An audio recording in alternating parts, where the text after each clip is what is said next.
Good morning, all. Good morning. Well, we settle down and we find our feet again. I know the rain has delayed a lot of people coming in here this morning.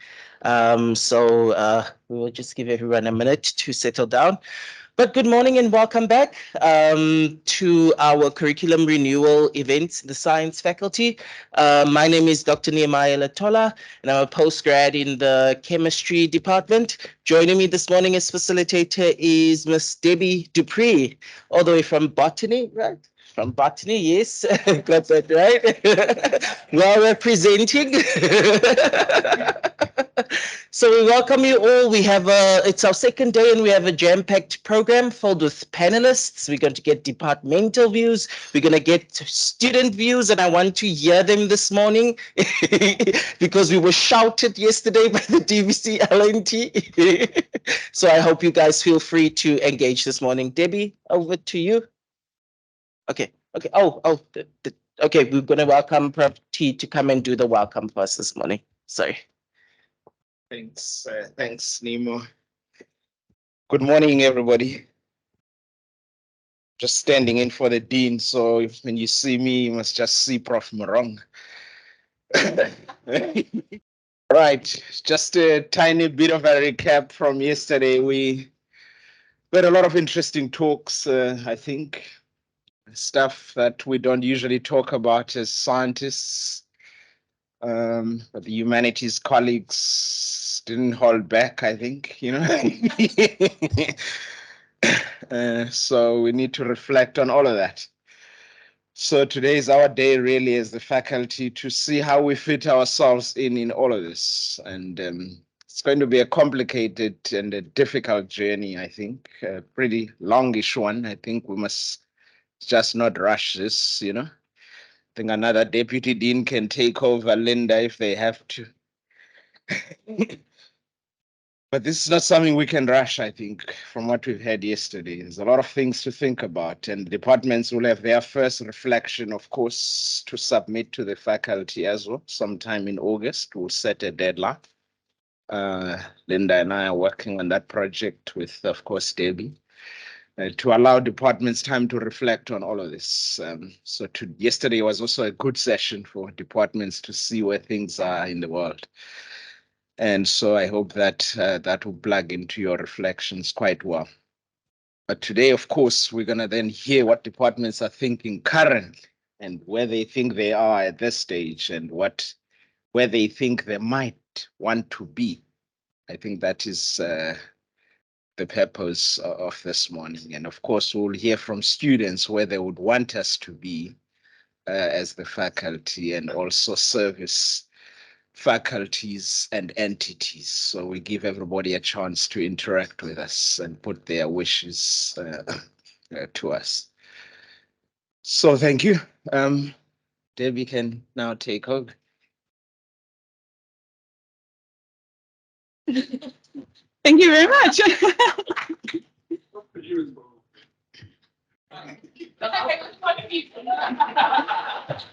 Feel like you could have just let me have that one.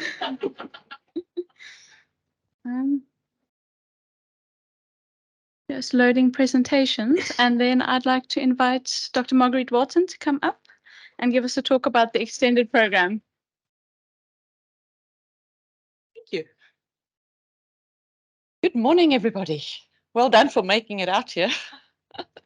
People in Port Elizabeth have a way of not knowing what to do when it rains. We sort of panic because we're not used to it. So we're like, can I go out yet? Do I wait? What do I do? But here we are. All right, I'm just going to give a quick introduction on our current BSc extended programs. So just to lay the groundwork, I'm only focusing on our BSc extended programs. Many years ago, the extended programs were centralized. There was a Center for Extended Studies in the institution. There was a Director of Extended Studies. We do not have that anymore. It was decentralized and moved into the faculties. So the BSc faculty owns the BSc extended program and what happens to it and how it's managed. And to add to that, there are some departments, maths, computers, and statistics, I don't know about more, that offer extended modules to extended programs in different faculties, but we're not going to look at that because we don't have much control over that. They just surprise us with another couple of 100, 500, 700 students, and we have to deal with that. But we've got control over the BSc Extended, so that's what we're going to look at today. So let's just quick overview. What is an extended program for those of you that have not been involved? The pretty line says it provides alternative university access to students who have the potential to succeed but do not meet the minimum admission requirements for mainstream programs. Now, there's no way for us to measure the potential to succeed. It is students who do not meet the minimum requirements to get into the BSc. They get a chance to get into the BSc Extended. Our extended programs are capped. We aim for about 70 students. The cap is much higher because not everybody takes it up. But because of that, it fills up really quickly. So when admission opens in April, students who want to go to university start applying, who do not meet entry requirements, see that they can get into a BSc via the extended. So it fills up really quickly. So we don't always get to choose which students we get. We get the first come, first serve. We do keep a band open. We keep some places for those students who with their matric results sort of fall off the wagon, who originally were accepted to a mainstream BSc, but then the matric results are a bit low, the final results, and then we allow them into the extended, because that's actually who we are aiming for, is the students that just don't make it into mainstream, or those students that just shouldn't be in mainstream, and we'll talk a bit more about that. So in our BSc Extended program, what we do is we take our first year of BSc, we spread it over 2 years, and we give the students additional support. The additional support comes in, firstly, they do pre-calculus. Before they do any maths, they have to do a pre-calculus course. That's a 1 year for 1 year. For 2 years, they do science academic skills, which Penny and Derek have been pioneering for a long time, and we appreciate what they put into that. We've got English for science, which Debbie has been spending a lot of time on, and Prof. Diltree has been assisting this year. And then added to that for their mainstream modules. So for example, a student in their first year would do the botany and zoology, second year maths special, physics special, and chemistry. So it's split over 2 years. And then for those mainstream modules, we offer additional tutorials. So they've got a designated lecturer, not a tutor, a lecturer who assists them in the tutorials. And these tutorials are then giving them additional support in their mainstream modules. So these students have more time to engage with their first year. When they are done at the end of their second year, if everything went well, then they are finished with their mainstream first year equivalent. Then they enter second year with all the mainstream second year students. It's their third year, but they're doing all their second year modules. Now, just before COVID, Dr. Klesi did some data for us on the performance of our extended students in their second year modules as comparing with the students who are mainstream students in the second year modules. And interestingly enough, these students came in with lower entry requirements. They spent 2 years in the extended, then went to second year, and their performance was on par, the same as what our mainstream students' second year performance is. So that's encouraging to know that they're performing the same. They're not outperforming, because we never expect that, but we got them to a place where they are performing in the same way as our mainstream students. All right, so currently we've got extended programs for the following BSc programs. The general there, I just need to say, is not as our BSc general, that's a free for all. The general basically just covers those first 4 for students who want variations on those. So the majors that our extended program covers: botany, zoology, geography, geology, chemistry, biochemistry, microbiology, and physiology. Now, those streams have set majors or a couple of variations, but now if students want to, for example, major in microbiology and botany, that's not in our set program. In mainstream, that students will change to the BSc General, and we've got that same here for the extended students. So we don't accept any students for BSc General. It's sort of a hidden program that we keep for those students who want different majors, just to make it easier for them to combine majors in that. So this is what we are currently offering in our extended program. These are the majors we're covering, nothing else. If we then are to look into the future, so we now have to say, all right, are we happy with just this? Do we want to have extended programs for mathematical sciences, for example, students majoring in mathematics or in physics, statistics, those computer science? Do we want extended programs for them? Do we need extended programs for them? So when we look at those decisions, there's two sides we have to look at. When we decide about extended programs, it's not necessarily to boost our numbers. We don't get extended students in so that we can have more students. We've got a lot of students. That's not the thing. It is for giving those students the opportunity that did not have that fair school career, that did not get all the opportunities that other students got. Like I said, we can't test their potential, but we can give them a chance. So that's what we need to look at. Will it be a fair chance if we give a student an opportunity to do an extended program in mathematics, for example, that does not meet the basic entry requirements? Will that student have a chance to catch up on their maths, to be able to major in mathematics or applied mathematics or statistics or one of those modules? So those are the things we need to consider. All right, so when we start, now the Dean gave us a challenge yesterday. He said he thinks we should start the BSc with a blank slate. And that's quite a scary challenge, but it is something to consider. When we think about that, when we are developing our programs, whichever way we're going to do it, if we're going to start with existing programs and start tweaking them, if we're going to start with a blank slate, either way, we have to look at the extended programs in parallel with the mainstream programs. It has to be considered. We can't develop our whole program for all the BSCs that we want to offer and then at the end say, okay, where do we patch on extended? Because that's not going to work. We need to look at them in parallel and see, when we develop a program, is there room for extended? Do we think this is a good place for extended? Do we think this is a good fit for extended? So that has to be considered. Now, before we talk about that, I just want to talk about the types of extended programs. We have to stick to the legislative parameters. Now, extended programs are apparently well funded, but not for our faculty because we keep our groups small. So the faculties that have huge extended programs, that brings in a lot of money. Not so much for us. But when we look at the funding, there's two types of extended programs we're going to look at. And this is also something to consider. Firstly is the fully foundational year, where students do a 1 year where you fill all the gaps, you give them all the support they need, and after that year, they enter mainstream, or they enter with the mainstream students and do the 3 years. Or the way we do our current extended programs, where the first year is spread over 2 years, and there's developmental components inside. So these are options, and within these options, there's a lot of subcategories. But just when you are thinking of extended programs, and when you're developing programs and looking at programs for the BSc, note that there are more than one option available.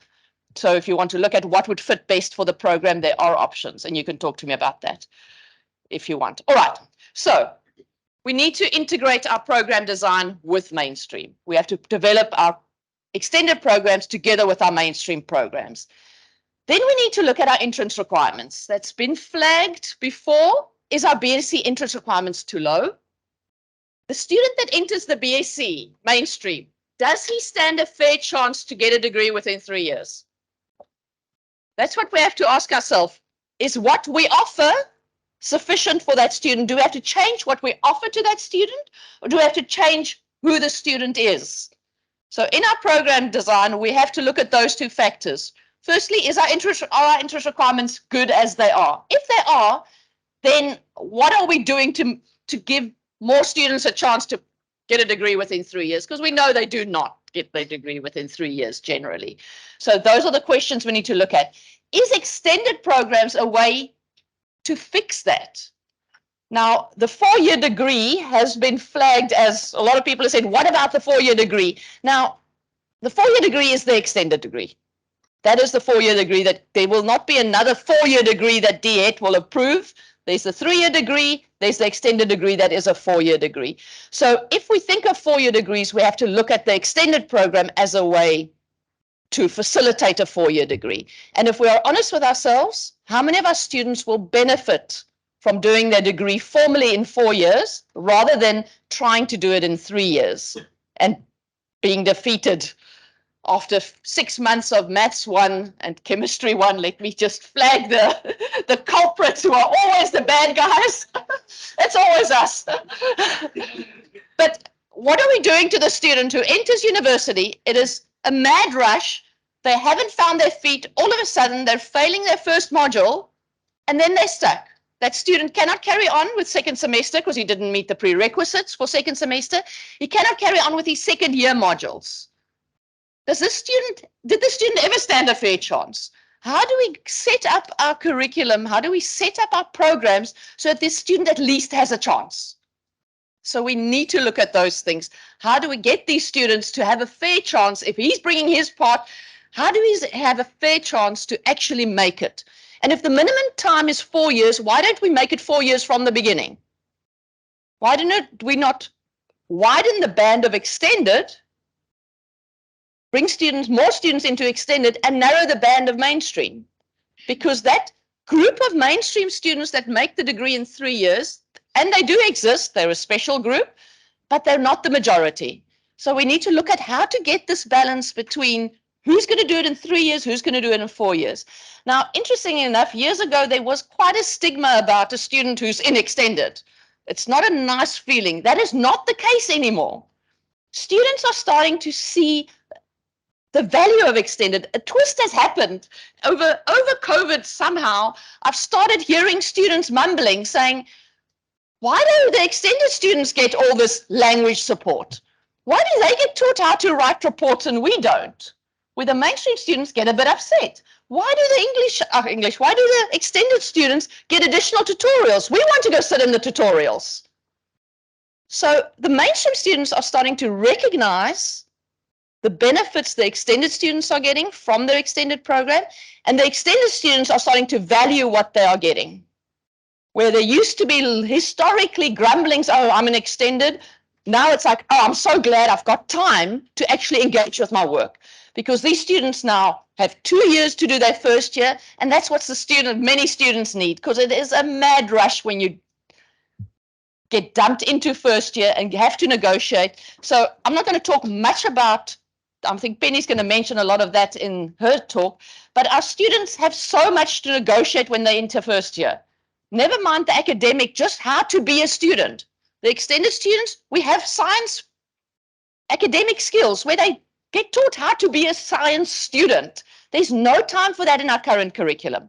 So if we want to stick with our curriculum as it is, we've got to look at who we put into that curriculum.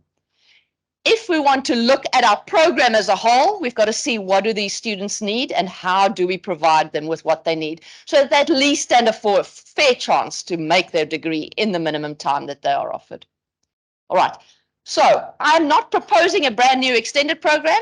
I'm saying we've got to work together. When we develop programs in parallel with our program development, we have to look at extended and do it together. So that's all from me. Thank you very much. Thank you so much, Margaret.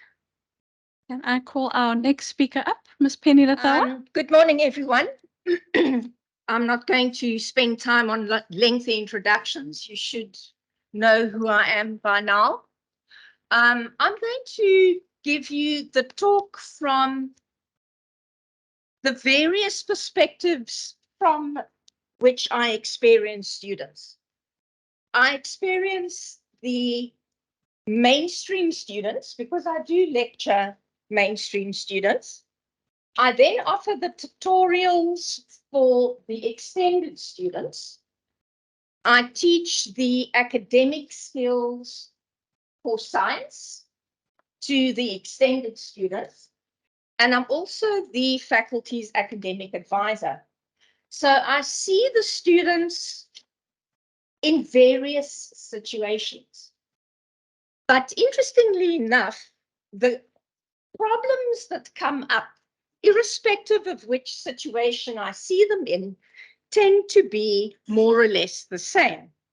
And problems isn't necessarily the right term. Let's use challenges.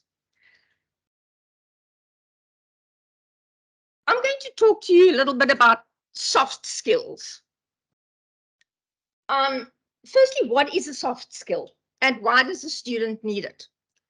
Basically, a soft skill is this bag of tricks that we expect a student to have. It's never taught to them, not at school.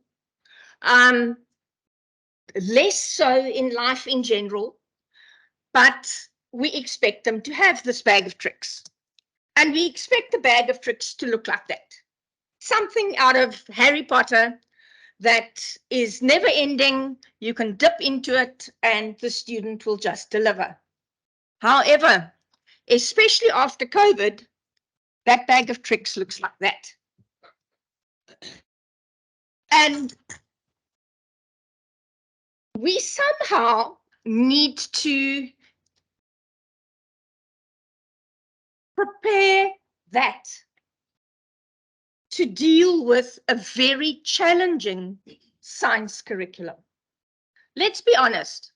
If you choose to be a scientist, you are not choosing an easy option. You've got one of the most packed timetables there is, and the workload is very challenging. So one of the first things a student needs to do or needs to have when they come into a science curriculum is they need to have some kind of realistic expectation.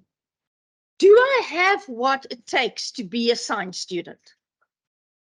Because I must know I'm not choosing the easy option here. If I did not do well in maths, chemistry, any of the sciences at school, and English, I'm going to struggle when I'm doing a science curriculum. So they need to have a realistic expectation of themselves. They need to know their own capabilities. And how many of you at the age of 17, when you applied to university, knew anything about yourself? I certainly didn't. And then you need to have a little bit of an idea of what science is. Because science that is taught at school and the science we see on CSI is not science. And that is the science that students are exposed to. So they need a reality check. They need to know what their goal is. What do I want to do with a science degree? So they need to be able to set a realistic goal. And they need to also know that it's okay for this goal to change. If I can't cope with the biochem micro chemistry stream, it's all right. That's not my identity, isn't carved in stone by my curriculum code. It's okay, I can change my route, my path as a scientist. And it shouldn't be seen as a failure when you do that. What they do need to do, however, is they need to realize that they need to be self-driven. And this is something that seems to have gotten lost along the way. And I blame helicopter parenting very much for this. When I grew up, nobody watched me do my homework. I did my homework because it was something I had to do. Then I stopped doing my homework and I didn't do so well at school. And that's the consequences I had to suffer. You know, you've got a choice, but you have to be self-driven. Also, your goal has to be selfish. You can't be doing a science degree because your parents want you to do it. You've got to be doing science. You've got to be doing the difficult things in life because you want to do it, not to make somebody else happy. Because then you are always going to put yourself second. You're going to put your degree second because you're trying to keep somebody else happy in the process. So you have to be stubborn, persevere, and have a bit of grit. Responsibility and accountability. Our students don't have that anymore. I sometimes think some of our lecturers don't have that anymore. It's sad to say, but I think it's true. And COVID contributed heavily to this. We could get away with a hell of a lot during COVID. I mean, geez, all you saw on screen was this. As long as that was pretty, I could still be in my PJs. I could be wrapped in my duvet. You know, so the facade of preparedness that COVID created, I think, is still sitting with us, and it's something we're going to have to shake. One of the things that became a norm during COVID was not meeting deadlines. You could use the excuse of continuous assessment. So deadlines became this mythical thing, you know, sort of up in the ether and very adjustable. Plagiarism was rife. Academic ethics. We know what happened to academic ethics during COVID.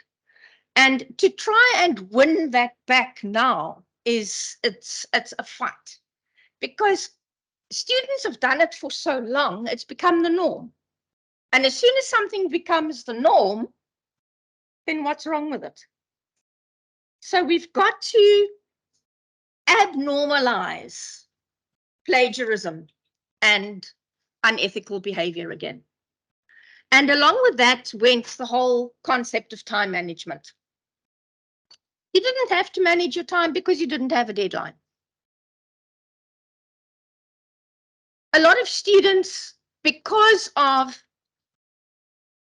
web access restraints, had weird schedules. They would be working between 3 and 5 in the morning because that's when they had internet access. So time got a very strange sort of walk to it during COVID. But you have to be really good at managing your time if you want to succeed at a demanding degree. Anything in life, basically. So our students need to learn to plan, to organize, but they need to realize that within that planning and organization, and this is where they flip out completely, because I've planned and I've organized, but now you change the dates and I've got to change all my planning and organization. So planning and organization does not mean that there's no flexibility. Life still happens, and you've got to be flexible and then replan and reorganize. And this is something that gets a lot of my students when I speak to them in ALM and I chat to them about time management. Have you done your time management? No, because we haven't been given the date for this test. You don't need a date for a test to start learning for a test. Because if you're learning properly, you're not going to forget what you've learned. So start preparing. You can be proactive in your planning and organization. Our students are stressed. I'm so stressed. First thing here is I'm so stressed. First thing we need to ask ourselves is the stress real? Are they using the I'm so stressed as an excuse? Or are they really stressed? Because that seems to be, I couldn't do it because I was so stressed. So we've got to find out and develop mechanisms within our students to explore for themselves, are they really stressed? Or are they stressing themselves out so that they can use stress as an excuse not to do the stuff they meant to be doing? And this is the kind of discussion we have a lot in the academic skills for science. Now, you're going to ask me, why talk about stress in an academic skills for science? Because it is an academic skill. Academics is stressful, and you need to be able to cope with that stress to succeed. So it is a skill that we need to learn. Is the stress appropriate? Are you stressing about something that is real? Or are you stressing because the rest of your class is stressing? or your friend group is stressing, and you just happen to have a bunch of friends that freak out. So you've got to realize your stress. Am I really stressed, or is it just a situation that I've placed myself in? And you've got to learn to take control. Our students do not want to take control, because if they don't take control, it's not their fault. It's very easy to blame somebody else if you're not in charge. One of the students that came to see me because they'd had a problem with a particular module, and these are his exact words. If I don't learn, I can use that as the reason for not passing. Because if he learns and he still fails, it's a failure within himself. But if he doesn't learn and he fails, then he's failed because he hasn't learned. And that for me was sort of like a bizarre moment. I mean, why do that to yourself? But this is what a lot of them are doing. They're just not learning because then they have an excuse for when they fail.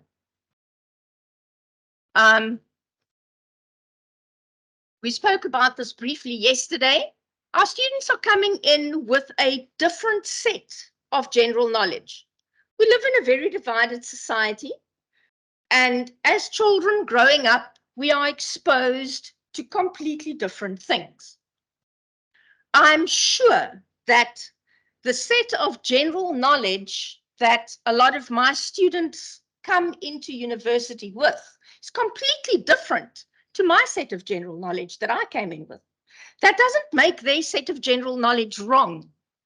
It just makes it different because of their context and their experiences.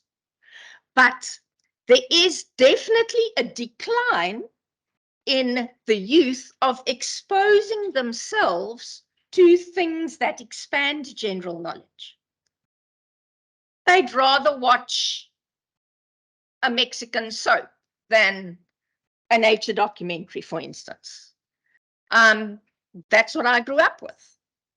Jacques Cousteau and David Attenborough. Kids don't grow up with that anymore. They've got the Kardashians. You know, so it's a little bit. Exactly, but the general knowledge you're going to gain from that is completely different. Our students don't read. They don't want to read. They cannot read. They'll rather engage with social media where things are given to them in a visual format because it's less hard work.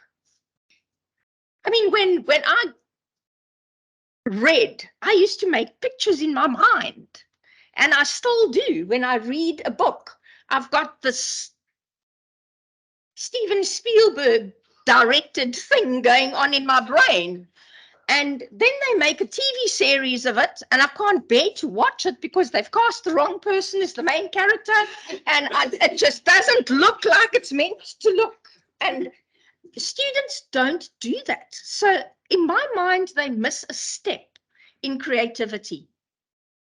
That reading, making sense of something that is an abstract word on a page, and turning it into a story, a concrete visual thing, it just doesn't happen anymore. So our students need to learn to read again. They need to learn to enjoy reading. They need to interpret what they read, understand what they read, and evaluate what they read. And that's where things very often fall apart, is in that line. The reading, the interpretation, the understanding, and the evaluation. And they need to pay attention to the detail of what they're reading. If you read properly, it's not just an adventure you go on. It's a lesson in language. It's a lesson in grammar. It's a lesson in so many different things. But then you have to read properly. Scientists need to be able to communicate. We saw this during COVID. A lot of communication was going on. A lot of the wrong kind of communication was going on. And unfortunately, a lot of the very educated people whose voices needed to be heard didn't have the layman's English to explain it. Because science is a language of its own that scientists understand. I speak to my family members about science, and they look at me as if I'm foreign. Okay, so we need to be able to communicate with our community, not just our peers. And something that we do a lot in the academic skills for science is we discuss very controversial things. Very controversial. I never prepare for a lecture for Marguerite. I never prepare for a lecture. I walk in, I know what my outcomes are for the module. And I ask the students, what do you want to talk about today? And we're going to talk about the most controversial topic. We pick a topic and we then have a discussion. And this is where it becomes tricky, because you've got to stop that discussion becoming an argument. And the difference between the two is respect. So we need to, as scientists, learn to communicate respectfully and have meaningful discussions. Computer literacy. Our students come into university, they are social media literate. That does not make them computer literate. And it is a skill that we cannot do without nowadays. And I'm going to say it, they need to be more than computer literate. They need to be able to manipulate data on a computer. Fundamental basic statistics. Our students need that. There are so many students, you ask them, this is your class mark. Okay? The weighting of your exam and your class mark is 50-50. If you want to get 75% as an average, what do you need to get in the exam? They reach for the calculator and they come up with values like 173.6%, and that is fine because the calculator said so. Okay, so we need this education of what is a number and what does it mean, and what are, yeah. Why is this not moving on, Debbie?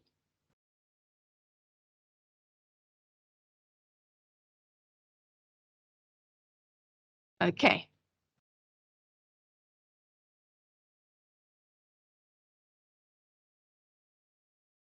So our students need to write. We brought our students back to campus in April last year, was it, Prof? And our third years wrote their first semester test and the wheels fell off. One, their words, not mine. I can't remember all the stuff. We have to acknowledge that there are certain basic things in science that we do need to remember. One, I can't remember all the stuff. Two, I've got the stuff in my head, but I don't know how to get it onto paper.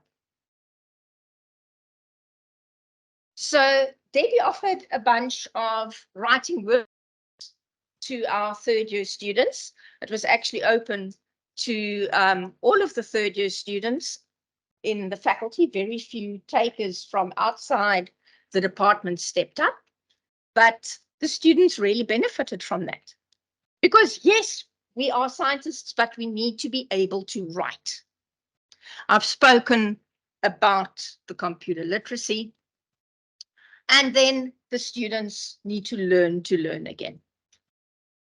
During COVID, you could learn for work, interact with your work for 15 minutes, get up and make coffee. That is not how you sit and learn. So they need to be re-educated in what learning is, what studying is.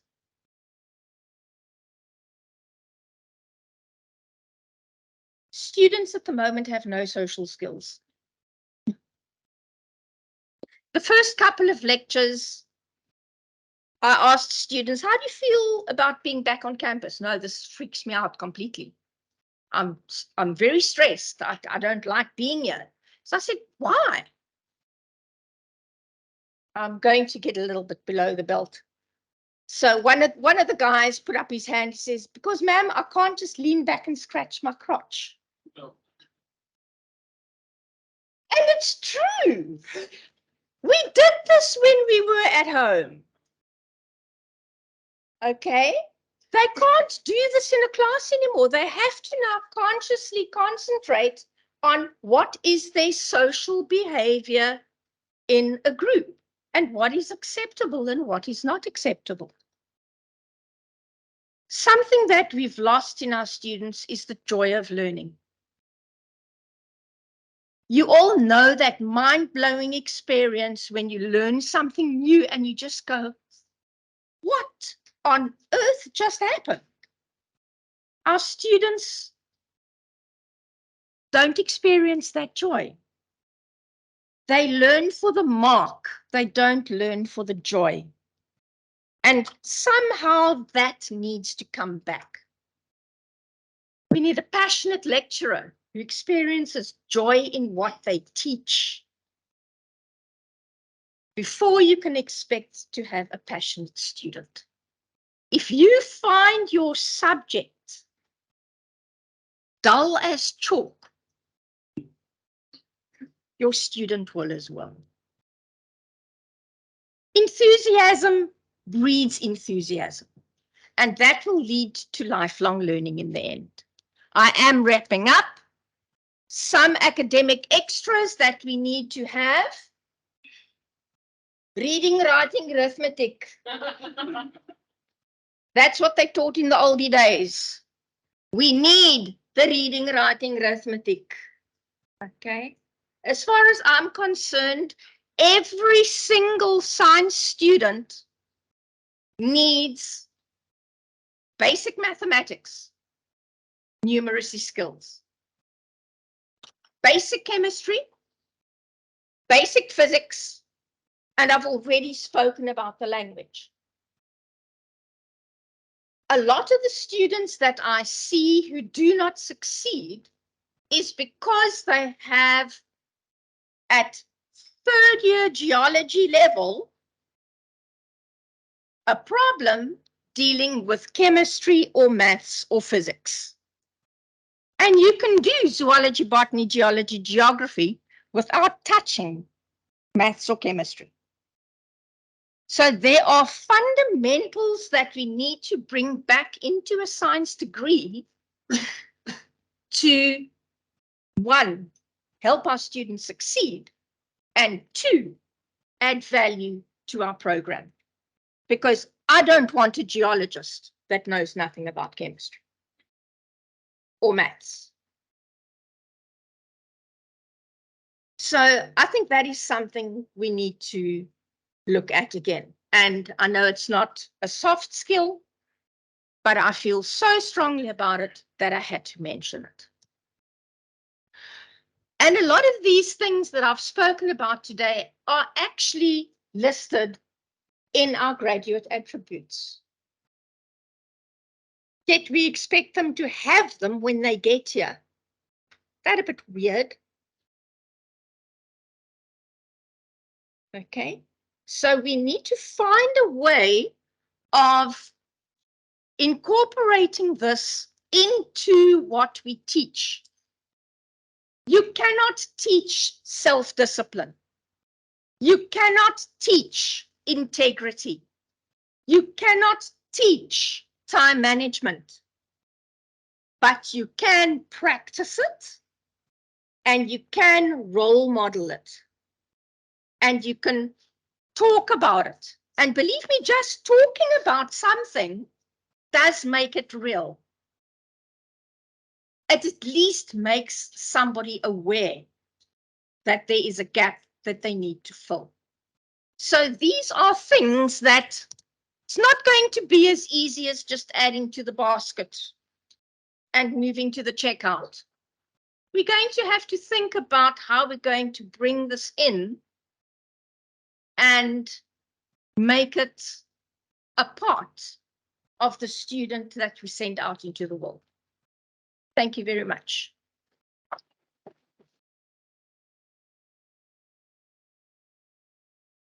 Thank you so much, Penny. We're now going into the departmental representative section, and we have a few departments who have presentations that they'd like to share.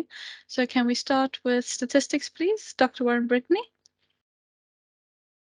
Good morning, everyone. I must say I am underprepared because although I've got a slide deck, we weren't exactly sure what we had to present here. So here am I talking about my department in general. Also, I would be remiss if I didn't mention to you when I walked in after using the bathroom and Penny's speech said RRR along the top of her. I'm like, people are in for stats and I love it. Then I found out that I was wrong.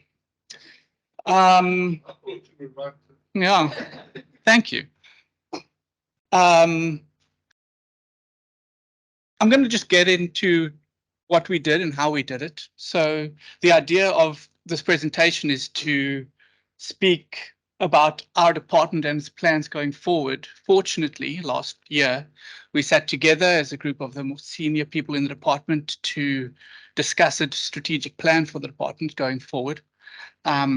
We then sat down as the entire department last week, 2 weeks ago, and we tried to cement it within this framework. And so I decided to just present to you what we came up with, because it kind of does respond to this recurriculation call of the faculty.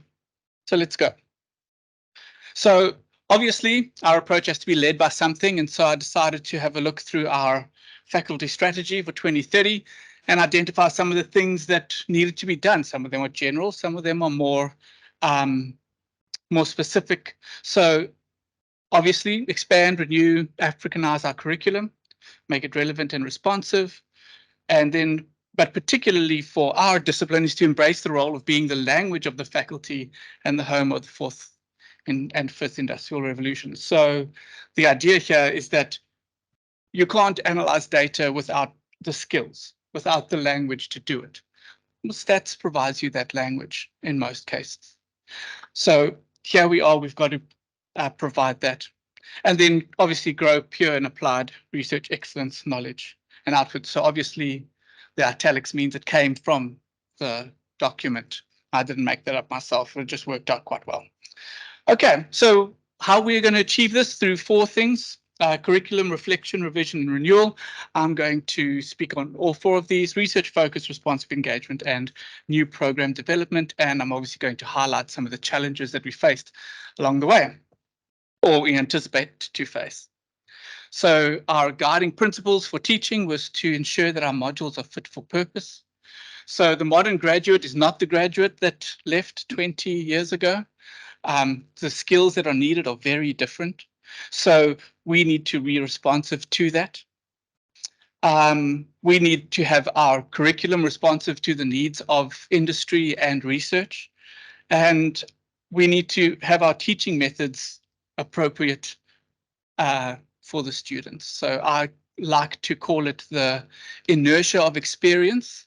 And as an HOD, everyone who's in a role, a leadership role, will understand it, is that once somebody is experienced in doing things a certain way, changing that trajectory is very difficult. I still have staff members who walk into classes with their big boxes of overhead transparencies.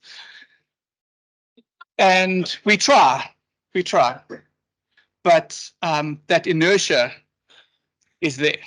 And we've got to find a way to live with it and hopefully work around it. So we had preempted this back in 2020. We looked at our curriculum and said, how is it responsive to the needs of a modern graduate? And we said, we're actually okay up until the end of second year. Come third year, we're a bit behind the times. Our content is okay, but we're missing some key attributes that statistics graduate need to take. So we did this back in 2020. It's actually implemented already. We've now changed our third year offering to include an advanced data analytics module. So that means that we're doing proper machine learning at an undergraduate level instead of just at postgraduate. So we've brought that in because that is something that is needed by a statistics graduate in the modern day. Our approaches teaching-wise would be to introduce statistical programming at first year level, hence my enthusiasm towards the RRR of Ms. Latawa. We're going to emphasize our practical training. What we found is that we've got students that are very good at memorizing a theorem and then writing down its proof. But when it gets to them sitting in front of a computer and actually applying that to some real world scenario, that is particularly lacking. So we're emphasizing our practical components. So for example, this advanced data analytics module now has 2 exams, a theory exam and a practical exam, and you need a sub-minimum for both of them to pass. So we're trying to emphasize the need for that practical skill. We're going to utilize what we've learned. This is where that inertia comes in. That so easy to jump back to 2019 in terms of the way we teach, but we'd be very we'd miss out on a lot if we don't pick up on what we've actually learned over the last 3 years in COVID. And then utilize the Moodle to its fullest extent. We saw what it can do, glimpses of it at least, yesterday. So we need to actually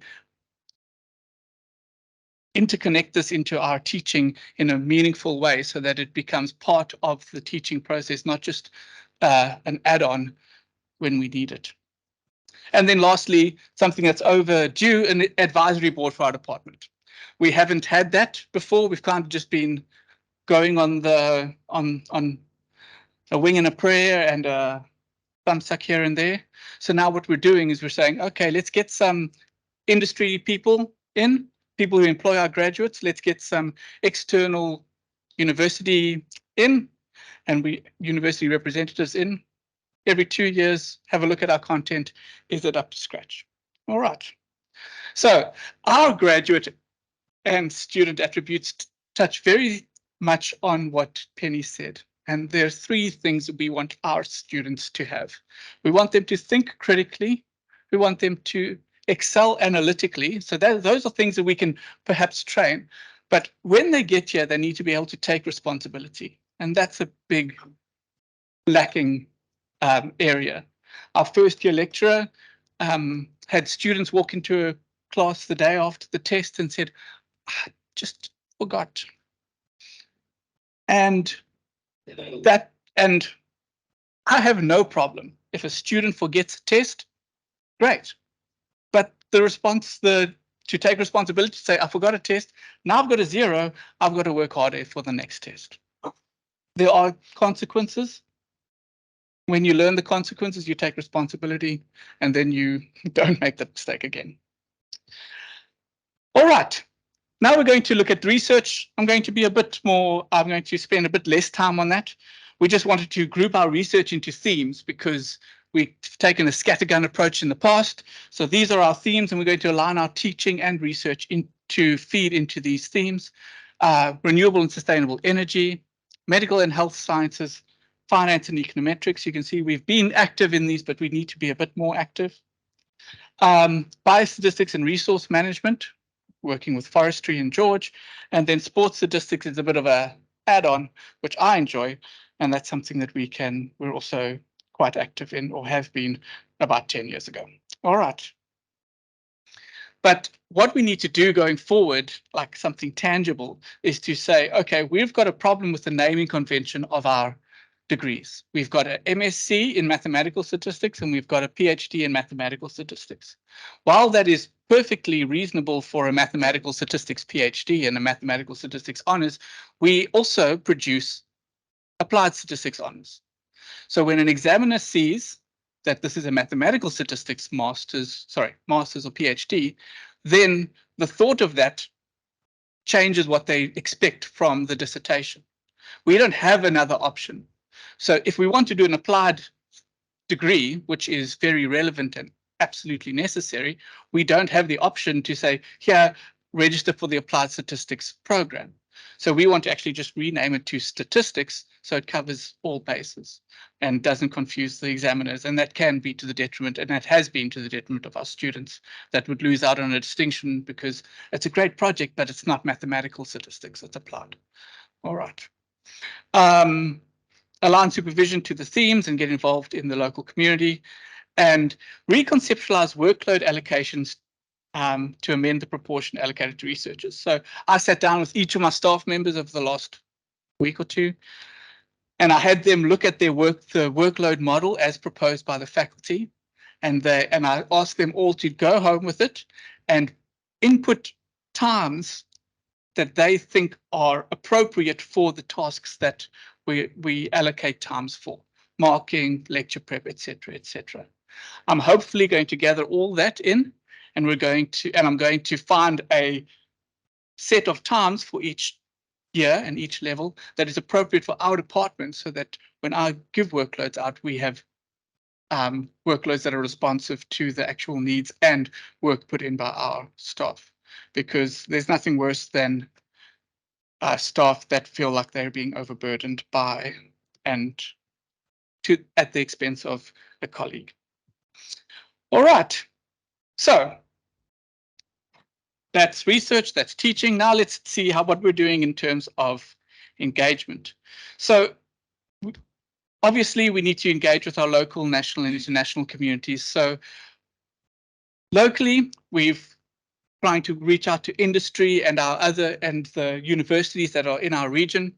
Nationally, we've got quite a good footprint in SASA, South African Statistical Association, and we're doing good things there. So we just need to expand our engagement into those places. And then obviously to pursue inter and transdisciplinary research in all fields. So within our actual university, where can we step in to help the physics department with their research, the botany department with their research? We've got skills, they've got skills, let's put the skills together. All right. And this was obviously far more important to our own department, so I will skip through this. But what I wanted to speak about was the glaringly obvious problem with our programs as offered in our prospectus, is that there is not one program that says that statistics should be a major. There is BSc Computer Science, and there's BSc General, and those are where our students come from. So when a student comes in and says, I want to do data science, I want to do statistics, there is no stream for them. It is just, well, do computer science, but just make sure when it gets to third year, you pick stats, okay? Or do a general and make sure that you pick stats all the way through. So while I don't believe that data science is the hype that it should be, it's clearly a buzzword because nobody really knows what it is. I think that we should have a stream that is just a reallocation or a reshuffle of modules and programs that we already have that emphasizes this data and analytical skill without calling it data science, because once you call it data science, you get pinned down by whatever the mood is. So I said, maybe call it data and analytical sciences or data and analytical modeling, call that the stream, and then just make sure that you've got statistics all the way through, computer science at least to second year, but probably all the way through, and mathematics at least to first year. And then the electives there is to give it a flavor of your data science. So if you want to do a data science, but you want to have a geology flavor, then you can do geology. If you wanted to have a botany flavor, you can do botany. So that's the idea of it. The obvious problem in terms of, I guess, regulation or legislation here is that for the modules and subjects outside the science faculty, when you can only do 30 credits outside the science faculty, those electives have to stay at first year unless we can work our way around that. All right, and then the challenges. So we've got more students. I don't know if you noticed. So while that takes up your time through consultations and lecturing and duplication, it also takes up your time marking. We've got a first year lecturer who used to have, when they took over the module, would have 40 or 50 students in the class, now has 150 students in the class. That means that the marking, which for 40 and 50 students, mathematical statistics would take a week, now takes 3 weeks because it's intricate marking of long tests. So this obviously needs to be worked into the workload model too. We've also got an inability to properly assess practical skills because we don't have enough computers. If I've got 1,000 students and a lab that's got 40 computers, there's just not time. Okay. And I mean, computer science have got their labs booked all the time, even on the weekends. We can't even get in there. We actually have been doing a lot of our assessments on Moodle, where there's an Excel component, but we have to limit that to small classes that can fit into our labs. Load shedding is a big problem for us. Our particular floor has got no backup power whatsoever, no option for backup power besides like running around with flashlights. And it's just not appropriate. So we need to really work around it and be ultra creative, which usually just means rescheduling.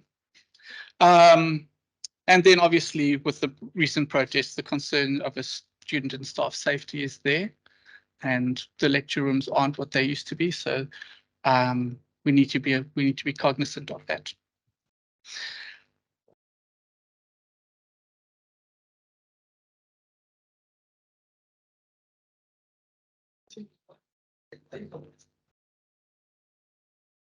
Oh, because I was involved in an incident where students lit fires outside the venue and threw things at me. So that's why my voice dropped.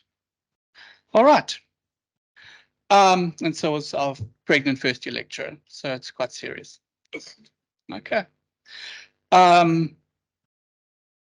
So student preparedness is another thing. Penny's touched on this. I'm not going to rehash all of this, but the one thing I do want to say is that students come in to statistics saying, I want to do data science. Look at all these cool things that this person did. But that person spent years and years doing statistics before they could do that. So the popular culture distorts what the time requirement and skill requirement is to do the discipline. And it's easy to see when somebody shows something on Twitter, a great visualization, that takes months, years to train. And it's not easy. What we thought of ad hoc in our departmental meeting is that we've got a high failure rate in statistics. Maths is a scarce skill. Okay, I have disagreements about this, but I believe that maths is a skill just like singing or being musically apt, or we have an aptitude towards music. Same thing for maths. So it's not for everyone. So when people come in with high, lofty ideals, you need to know where your skills lie, and if it's not in maths, you're going to struggle. And so if there is this failure rate, what articulation paths do we have for these students who want to do something analytical but can't cope with the mathematical rigors of a full stats degree? So we thought maybe a diploma or certificate in like data management or data analysis, so that they get some core skills to do some basic analytical work. And paging through almost any publication, you can see that is desperately needed. If you look at your teaching document that was handed out on page 81, there's a graph there that makes no sense. But don't be offended, it happens everywhere.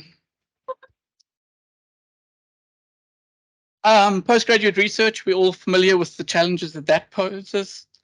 NRF is funding fewer students. Fewer students are coming through the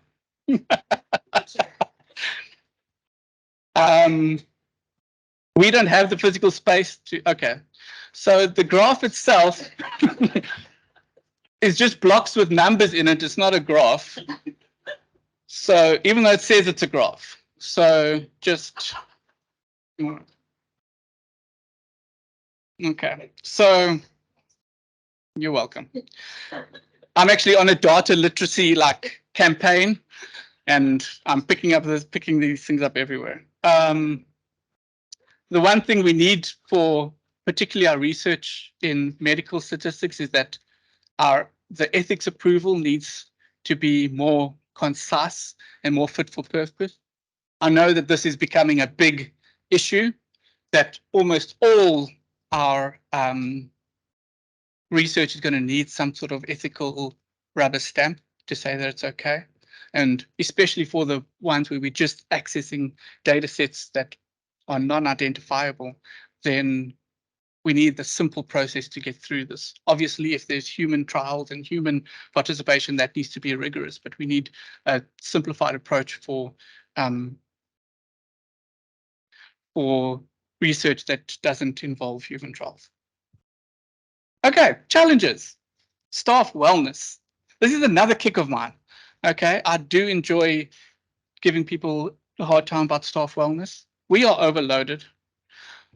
The academics are the first and only port of call to pick up the slack in any deficiency of the university. We are now expected to do 8 invigilation sessions up from 4. Hopefully that doesn't go through. But the idea is that why are the academics picking it up? When we don't have space in a venue, it's like, oh, okay, duplicate. Why are the academics picking it? So there is a lot of administrative deficiency that's getting picked up by academic staff, and that needs to be remedied. And we're under-promoted. Our last call was in 2020. I'd be remiss if I didn't bring this up. This obviously creates bottlenecks because in 3 years, there are lots of people that become eligible for promotion. And with limited capacity to promote, we get bottlenecks, and then people get frustrated. The other thing for the mathematical disciplines is an unbalanced standard across scientific disciplines, which means that if you look at any publication output within the nation, and you compare outputs by life sciences, chemical sciences, physical sciences, compared to quantitative sciences like mathematics, computers, and statistics, the ratio of outputs is 3:1. So for every 1 unit of output in mathematics, there's 3 units of output in all the other disciplines. But now when we go up for promotion, we're going up against people who have far more output, but we've got very good output in our own fields. And that comparison needs to be taken into account. I was speaking to somebody at University of Pretoria, and they actually look at when they look at promotions, they look at quantitative versus non-quantitative disciplines and compare those in their own silos. And then our promotions place an overemphasis on research and not enough on teaching excellence, and that obviously also needs to be remedied. I think I'm done. I'm done. Thanks very much.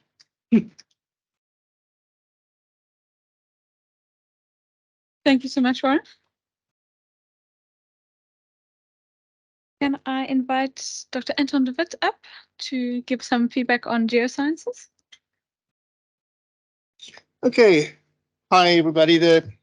I'm following the brief, which was to look at the to reflect on what we're doing in geoscience, or the status quo just before we start recurriculation. And I think this was done deliberately. Those 4 things there are called categories of judgment. Maybe did you do it? Who wrote that? What do you think, Jean, when you hear categories of judgment? There's a person that you think of. Let's see if, no, okay, let's not. One of the most famous poets of all time was, of course, Dante. Just before the Middle Ages, Dante Alighieri, and he wrote two things, and the similarity and the analogy for what we're doing here and what we heard just now with Penny and so on is uncanny. Dante wrote two things, and I will not ask questions because perhaps it's not only the students that don't read. Dante wrote, and this you got off the Divine Comedy. What happens to his soul after death, and of course he's in deep trouble, and you got to go through a process. Well, you can think of that process as recirculation, purgatory, until you reach heaven. And he followed that up, or at the same time, by writing another thing, and it was mimicked by these great painters, and it's called Dante's Inferno. We have to go through, was it 7 stages of hell, in order to meet the divine, the blessed land, which is possibly what we will produce when we're done with this thing, hopefully. And it is absolutely insane to look at the similarity of, you look at what Warren says, and I've got the same story and so on. Back to the Future, they've got those emojis. The actual scale here is also not random. It's actually very cleverly done. It's not your ideal Likert scale. The only good one there is the number 1, which actually should be number 4, but it's not. The others aren't good, and it goes from good to bad. Number 2, I mean, you don't want to just meet minimum standards. So what I did is I took all those criteria, there's about 20 of them, and I threw away the ones that apply to the institution as a whole, or the BSc program or other programs, and I kept the ones that are applicable to the geoscience modules. I start with the good ones, and this is something we all share, and this is something we can capitalize on when we do this redesign. And they are kind of there in green, and it refers to things that happen in departments at a management level, where we manage what we do, the delivery, the quality, the quality assurance, the external moderation of undergrad, of postgrad programs, and also SAPWA allows you to change modules a little bit as every year to keep up with industry. Consultation of external people and factors and stakeholders to make sure that what you teach is relevant. So we're good at that, and we probably score between the two there. It's hardly ever 1, as some of us are still haunted by the FRE process. So it's between 1 and 2, I suppose, and it's kind of good enough. Also, when you look at this, I believe we teach really well, give and take the stuff that we have to weather. Having listened to Penny and Warren, many of us are veteran teachers. Many of us have sort of grown up in the system where teaching was the one thing that we did. And also, this is part of the management of the teaching process, and we do these things because we don't have a choice. It must be done. I mean, if you want to get really into trouble, you don't do this.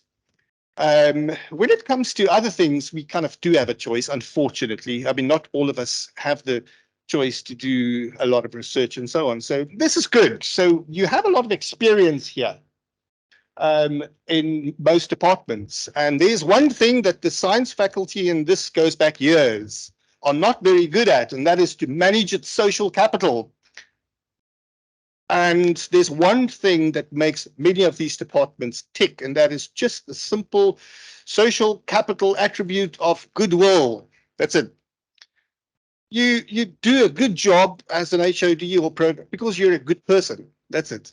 And that is not rewarded, and it's not promoted, and we sometimes take it for granted. So yeah, the programs are, I think, managed very well, given give and take all the stuff we have to weather on a daily basis. Now for the not so, what follows now is about 3 slides, so it's not a lot. I didn't use all the criteria, obviously. This we have to fix. We don't have a choice. Because, well, you do have a choice. You always have a choice. If you don't fix it, you may as well run this recurriculation thing through ChatGPT. Do it in a day. You can have a very good program or a very good thing. You take the best in the world. You come up with the best recurriculated thing. You filter it through our students, and that's it. It's going to take you like a couple of days, and it's going to be, and you're going to still have the challenges. These things must be fixed if you want the exercise to be meaningful. And I'm speaking to the converted when you talk about resource allocation that is not sort of aligned with the needs of students. And this bottom one here, one of our programs in geosciences is not designed coherently. Funny enough, it's geography, which is the result of panic planning after the 2005 merger. You can imagine UPE with its modules, and we come from Vista. Our things are on the Sakwa books, so it was just taken over. We've chopped and changed it over the last sort of decade and so, but this is ripe for renewal, and so we kind of welcome the process. Yeah, remedial measures are taken when necessary in terms of where students don't perform. I mean, it's mostly ad hoc, as you know. So we don't back our wonderful curriculum up with any remedial things, and it's mostly subject to budget. As you know, demis cost money. The selection of students, and this is possibly where we are kind of thrown to the wolves. Undergrad, we don't have any say in this. You know, you just see what you get, especially the number of students. Postgrad, you have control. You decide, look, you've got, what, 8 honors in geology, 14 in geography, and that pays the bills, and that's great. But undergrad, that is it's a pretty freaky thing to think about. You know, you're going to start a year as a first-year lecturer, and you get 300 students, or you get 250, or you don't know. Okay, so not knowing is not good. Those of you who are into economics, you know why some of the nations of the world perform economically. Like the UK, for example, what's the deal with its economy? It's got the most valuable currency in the world. What? Do you know why it's boring? That's why it's predictable. The UK system is predictable, whether the Tories or the Whigs, doesn't matter who's in control, the system ticks over. It's predictable. It's not unknown, and that's the not knowing is not good. Also here is this is the criterion 3 is like we are good teachers and we've got good experience, but in terms of research, there's a huge gap. Massive gap. Very few of us actually do any research. Yeah. Because all we do is teach. We, on average, I showed FMC a slideshow once. We teach what, between 4 and 5 modules each a year. And so imagine you start with the first years, which is unfortunately my job, the first years in the first term. You are not done with them for 6 months. Okay, that 6 weeks is over, you're not done with the first years. So by the time you're done with the first years, you are so drenched and tired. And this is fatigue that a holiday can't fix. So you do it year in and year out. I mean it is problematic as far as research is concerned. Look at the second one. One thing we do in the faculty is we kind of look up to UJ, and we should.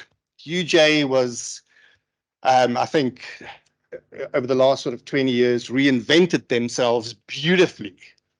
But UJ have 17 geographers in their department. Most of them are professors. We have 5. We have 1 senior lecturer, and that's it. So these things have to be, they don't have to be fixed. If you want to take the recurriculation thing seriously and you want to sort of draw this throughout the faculty and find similarities elsewhere, it's probably a good idea to look into this kind of thing. When it comes to, this is also external, promoting student learning, and we say we value them and we value what they learn and how they learn and so on and so forth. And we also value what they leave with.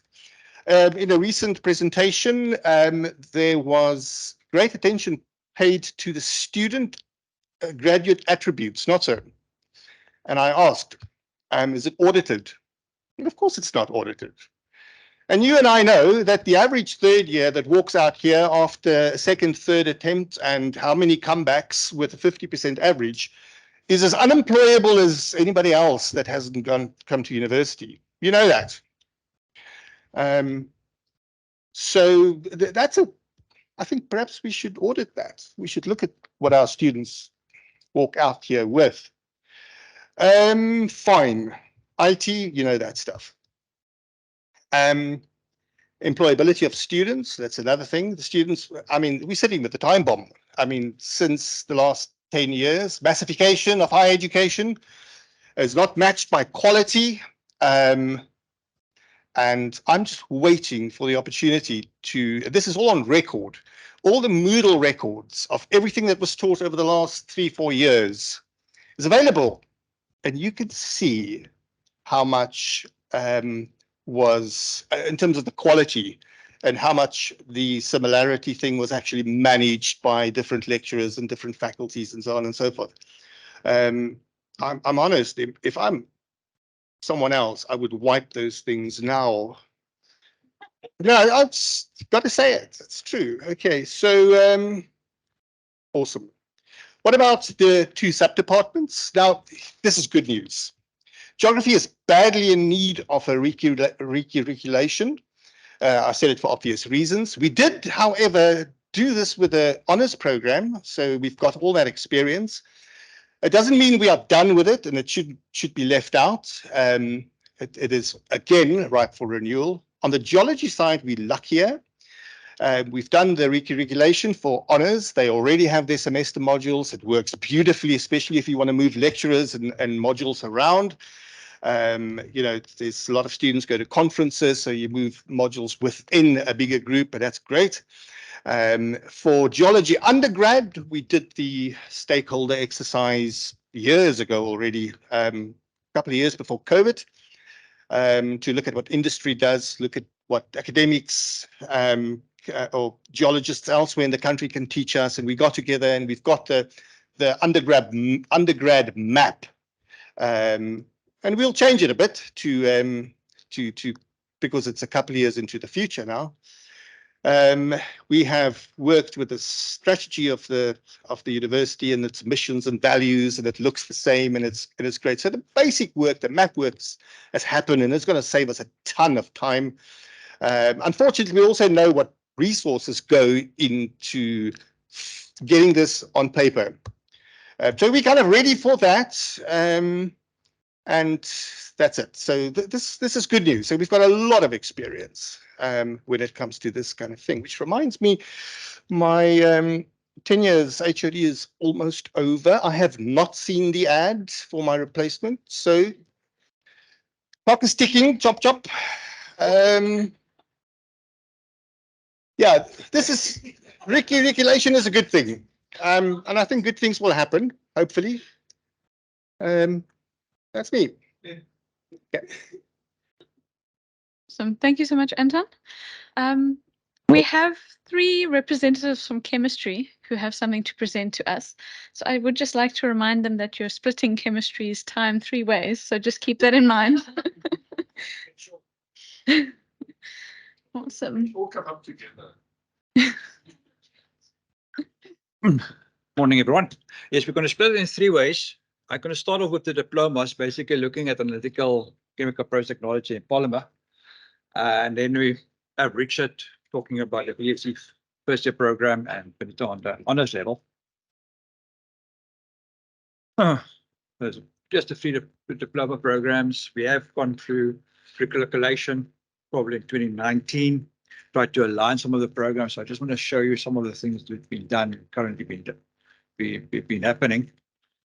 As we have yesterday, there's a lot of industrial participation in these programs as well, because they're driven by industry, especially the chemical process technology, as well as analytical.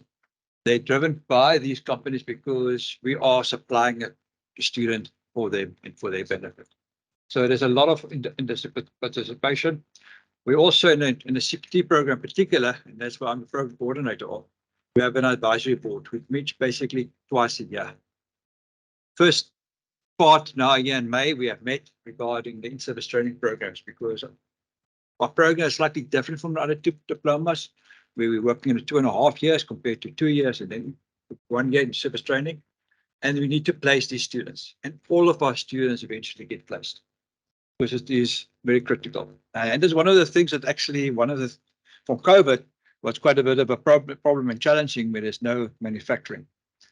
I can talk a little bit of Africanization a little bit later on, and also fourth industrial revolution, because it's actually quite important how it fits in, especially with the CPT program and so on. A little bit on the history side.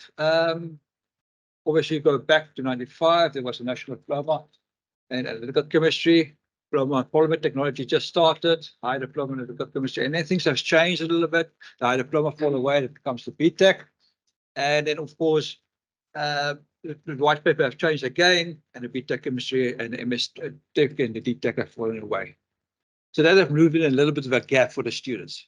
Hence, where the department actually have come and said, okay, well, we need a diploma in advanced diploma in chemistry.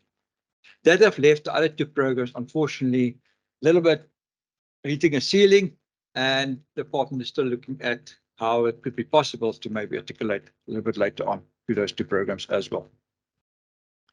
So that is the 3 programs, like I mentioned, they were audited in 2019. We tried to get a little bit of a synopsis going. So if I just go through polymer technology, now that is dealing with paints, rubbers, and polymer, and Farnes Cover is the program coordinator. He's got quite a bit of industry participation in this as well, because there's a lot of aspects, and especially in our region, localized, where tires are important, plastic industry, paint industry. So it's got a lot of collaboration locally and nationally on this field. Just to show you what is happening, especially in the first year. Now, in the first year, there's a lot of collaboration or joint modules. Like, for example, general chemistry goes right through. Physics have gone right through for all the modules. The CPT program had a program called Professional Skills, and that is the soft skills that Penny alluded to as well, and it's been done by CTLM for us. So there's a lot of that work, but analytical didn't have that. So we incorporated into the analytical program, which helped them to actually reach quite a few things as well. And then, of course, organic chemistry and mathematics also have become a year course in the things. But then it becomes specific, and that's where it's difficult to change these programs into analytical, because they are specialized. Each one of these programs is unique in itself. Like analytical, it's a big emphasis on analytical chemistry, the laboratory. Chemical processes on a process, but these two work together in industry, because whatever the process does, the manufacturer need to go and check the quality and as well in the laboratory. So that's where they need to work together. And then polymer, a little bit of a joint between analytical and what's happening in the polymer field. Obviously, when you're going into the second, third year, that's when we now absolutely become specific in each one of the modules, where they need to be industry orientated and processes. Right, and then as I mentioned, they have in service training program, and this is where the industry partner is so important, because the students will need to be placed in industry and following 1 year in project technology for 6 months training. And there's a lot of good feedback, especially from our advisory board regarding that program and how they've been placed. From an Africanization point of view, yes, we are busy looking at translations and some terminology, because we're looking at technology. It's not just English, but it's also the subject discipline. And we looked at and our work over probably the last 2 or 3 years on a glossary on this. One of the other things, obviously tutoring between peer groups, you can't all change and decolonize chemistry, but we can work that people can understand it better, especially from students. Emphasis is on equipping students. Once the students are equipped, they have the necessary to become entrepreneurs as well, especially in the polymer and the paint industry. Not that easy in the chemical industry or chemical project technology or analytical, but entrepreneurships. Right. And that side there is basically the glossary front page, dealing with 3 languages. We're going to put in the Afrikaans as well in there. So that's very much 95%. I'll get together with Tando on that one. And then just on the attributes, this is what is important for chemical process technology. Communication skills, because they need to communicate between among each other. They need to know how the process works, understand the process, but also understand the mechanism of how the process control work. And that's what our fourth industrial revolution comes in. And I brought a guy in from Interesting Houses, which is actually talking to our students, because it's not just opening and closing a valve anymore, but that valve is actually connected to a SCADA system, which is actually control. And that is where the data comes in and heresy and so on. How they can actually use to solve problems on their feet at the wee hours of the morning, because that is where these guys are working. How can they make decision making in an environment? And then, of course, how do they do shift and over? Right, so that is the future work. Courses are doing fit for purpose, and we talked about that, polymer production, how they depend on oil and how they can actually have to start changing if things are changing, and then teaching approach should be a student to go to industry, providing ongoing and start a business in manufacturing and work. And Richard. Okay, hi everybody. You all look awfully cold. Can tell. Sharing it, I'm afraid.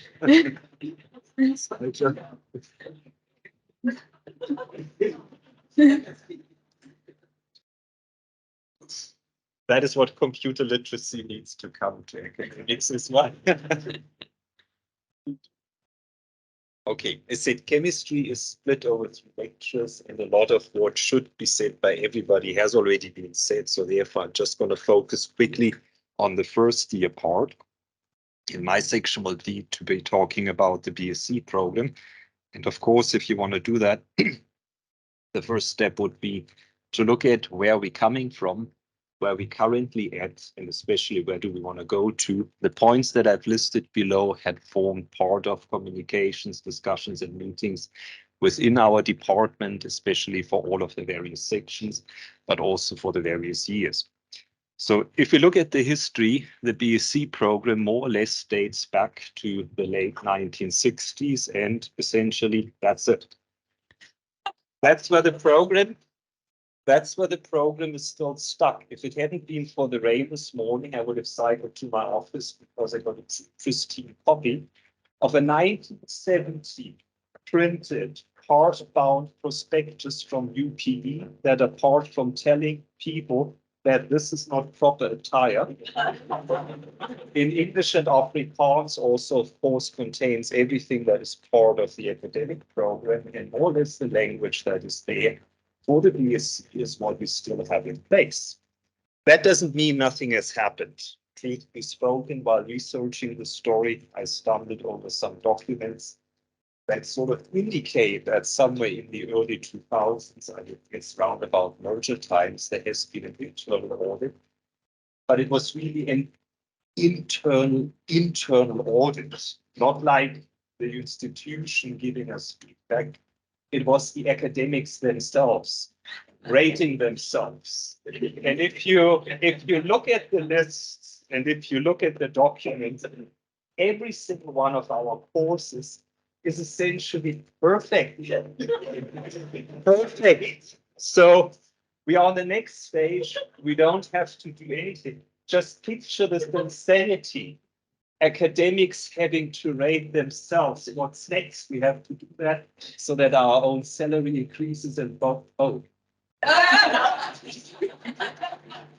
Let's move on. Let's look at the structure of the BSc.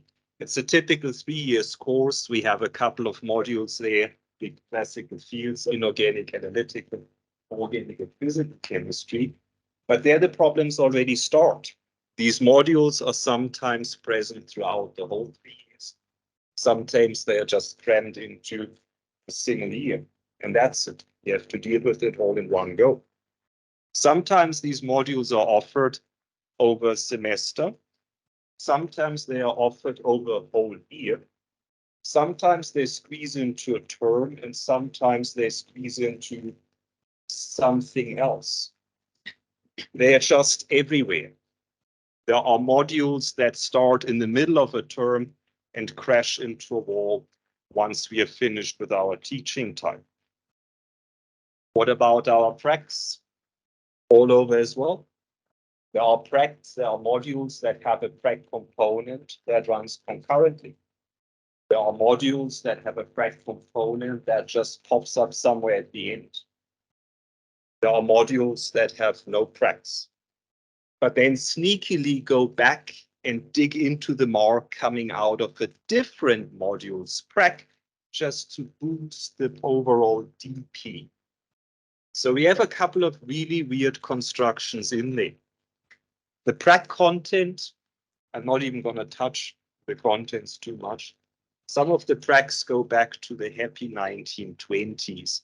You can find originals dating back that far. Some of the prac manuals that we hand out are still typewriter written. I guess it was Warren who indicated, was it transparency slides?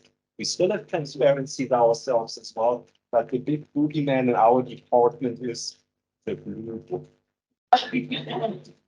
We got our blue books that date back very far.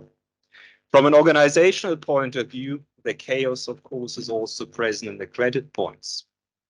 First year, we got 15 credit points for general, 9 for inorganic, 6 for organic.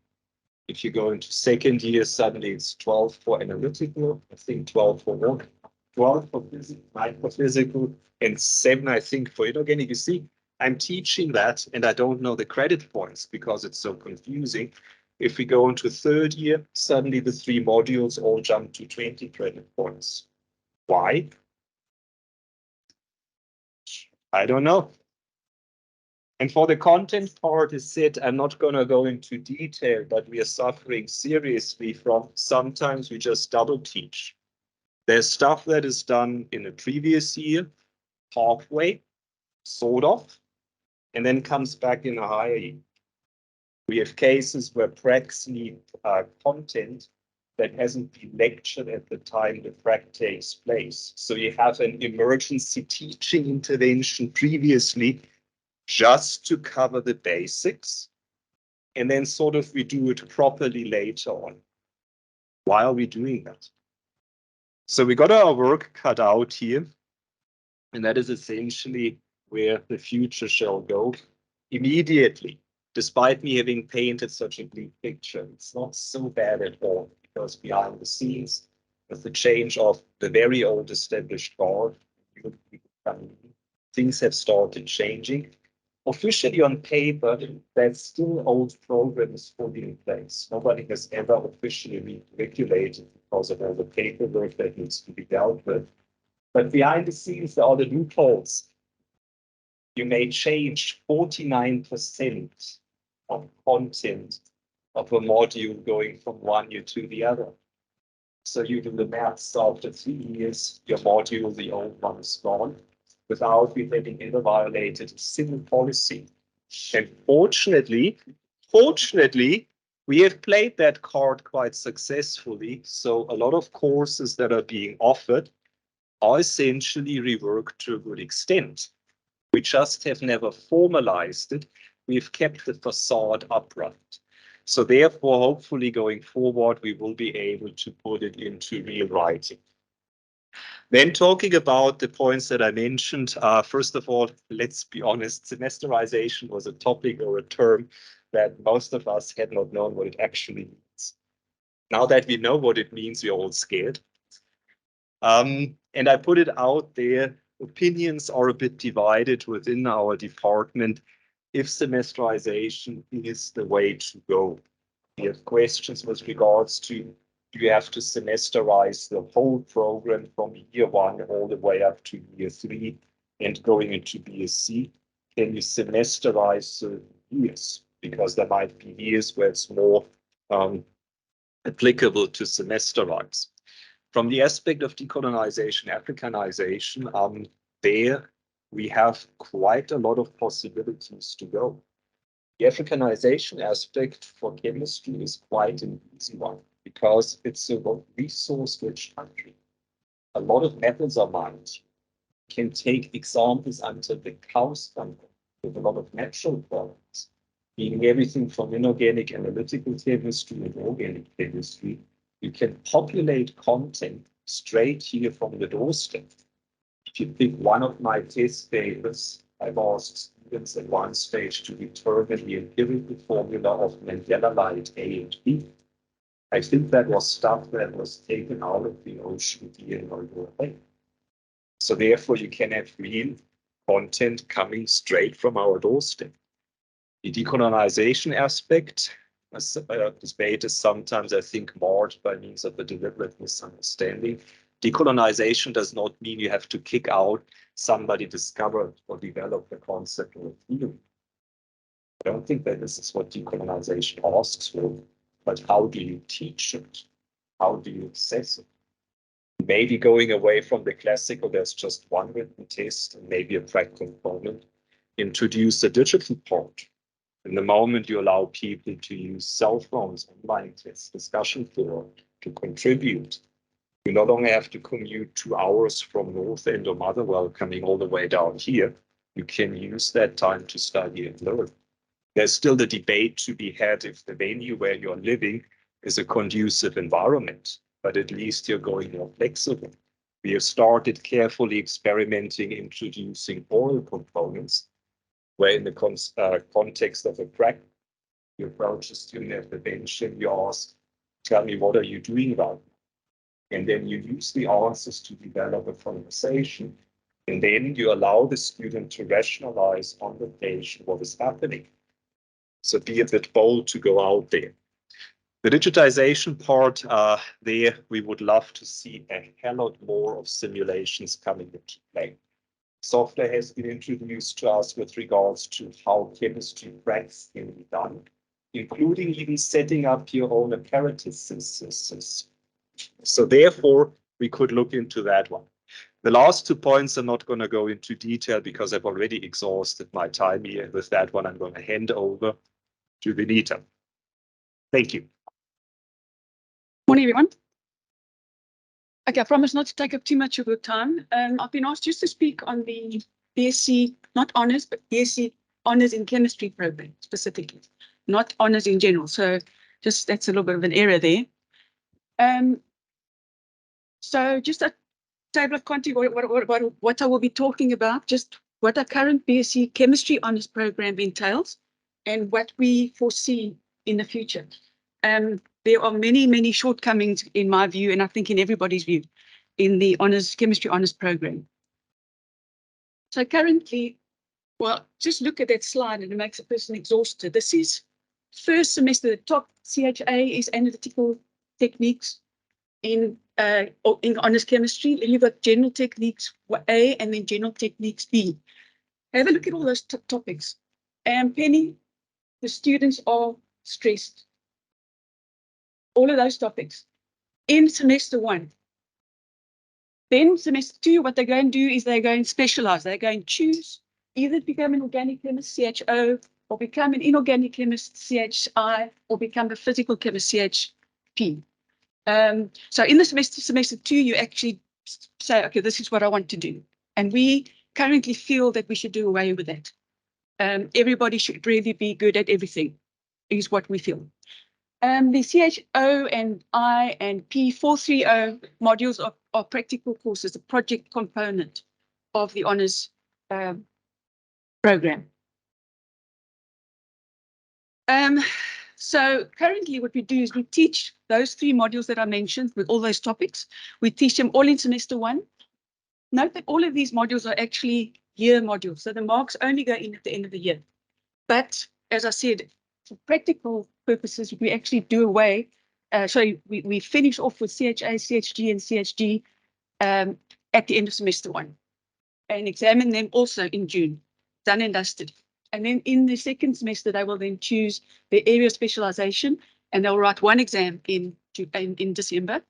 And then the practical component runs from term 2 all the way through to December. So they've got 3 terms in which to do their project, which is fantastic. But we can improve upon that, there's no doubt. Okay, so reflections, these are the topics we were asked to look at. And Richard, yes, sorry, I said this semesterization is desired. I was under the correct impression, I don't know what semesterization means. And I missed yesterday because I was running an exam. So if it was discussed yesterday, I apologize. I still don't know what it means. Okay. Apparently, it shouldn't be desired. Richard? Okay, so just...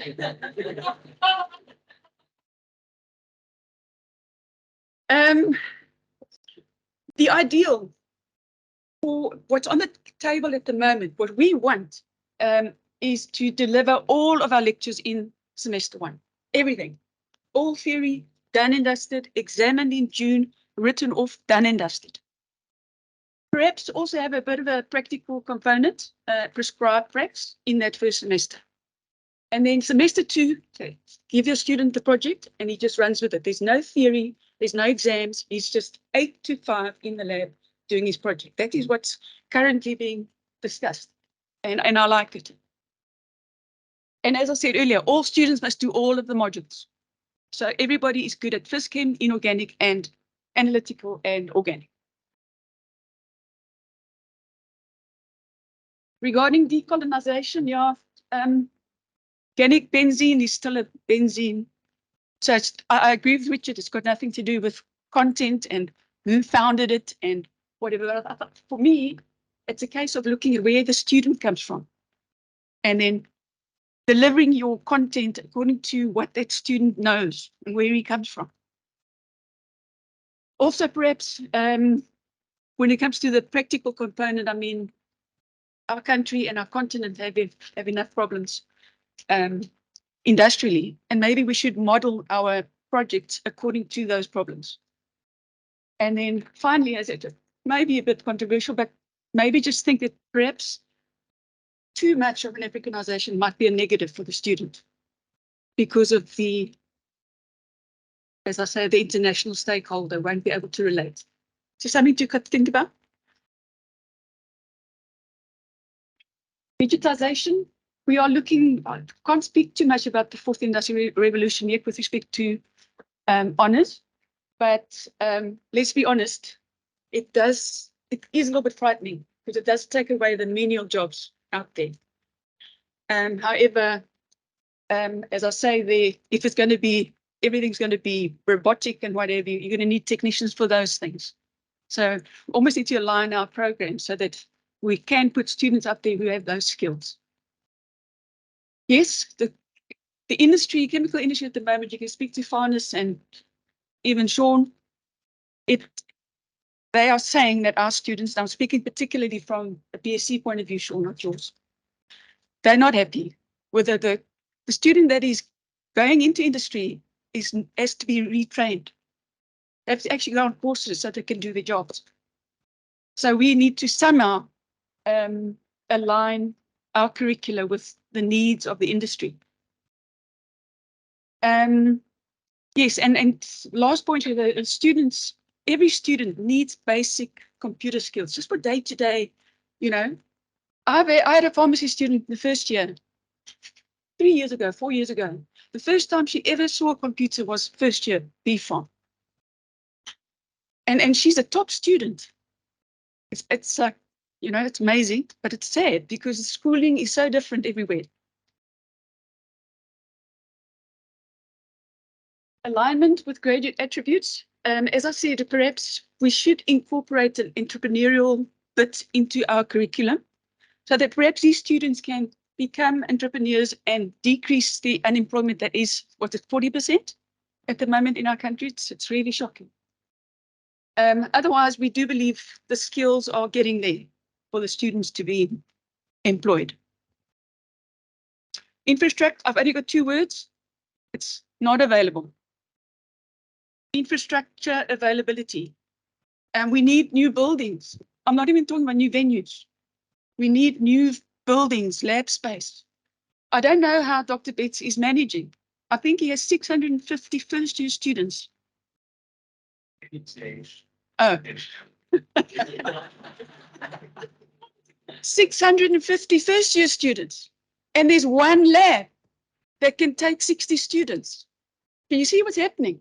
So he has to repeat one prac and repeat it and repeat it and repeat it so that everybody gets some practical skills. But at the end of the day, that student only has an opportunity to do, say, 2 pracs.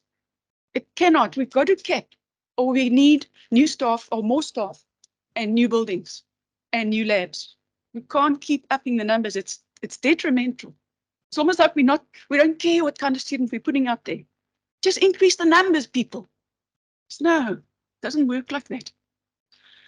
Sorry, don't fire me, Prof. I am very emotional about this, sure.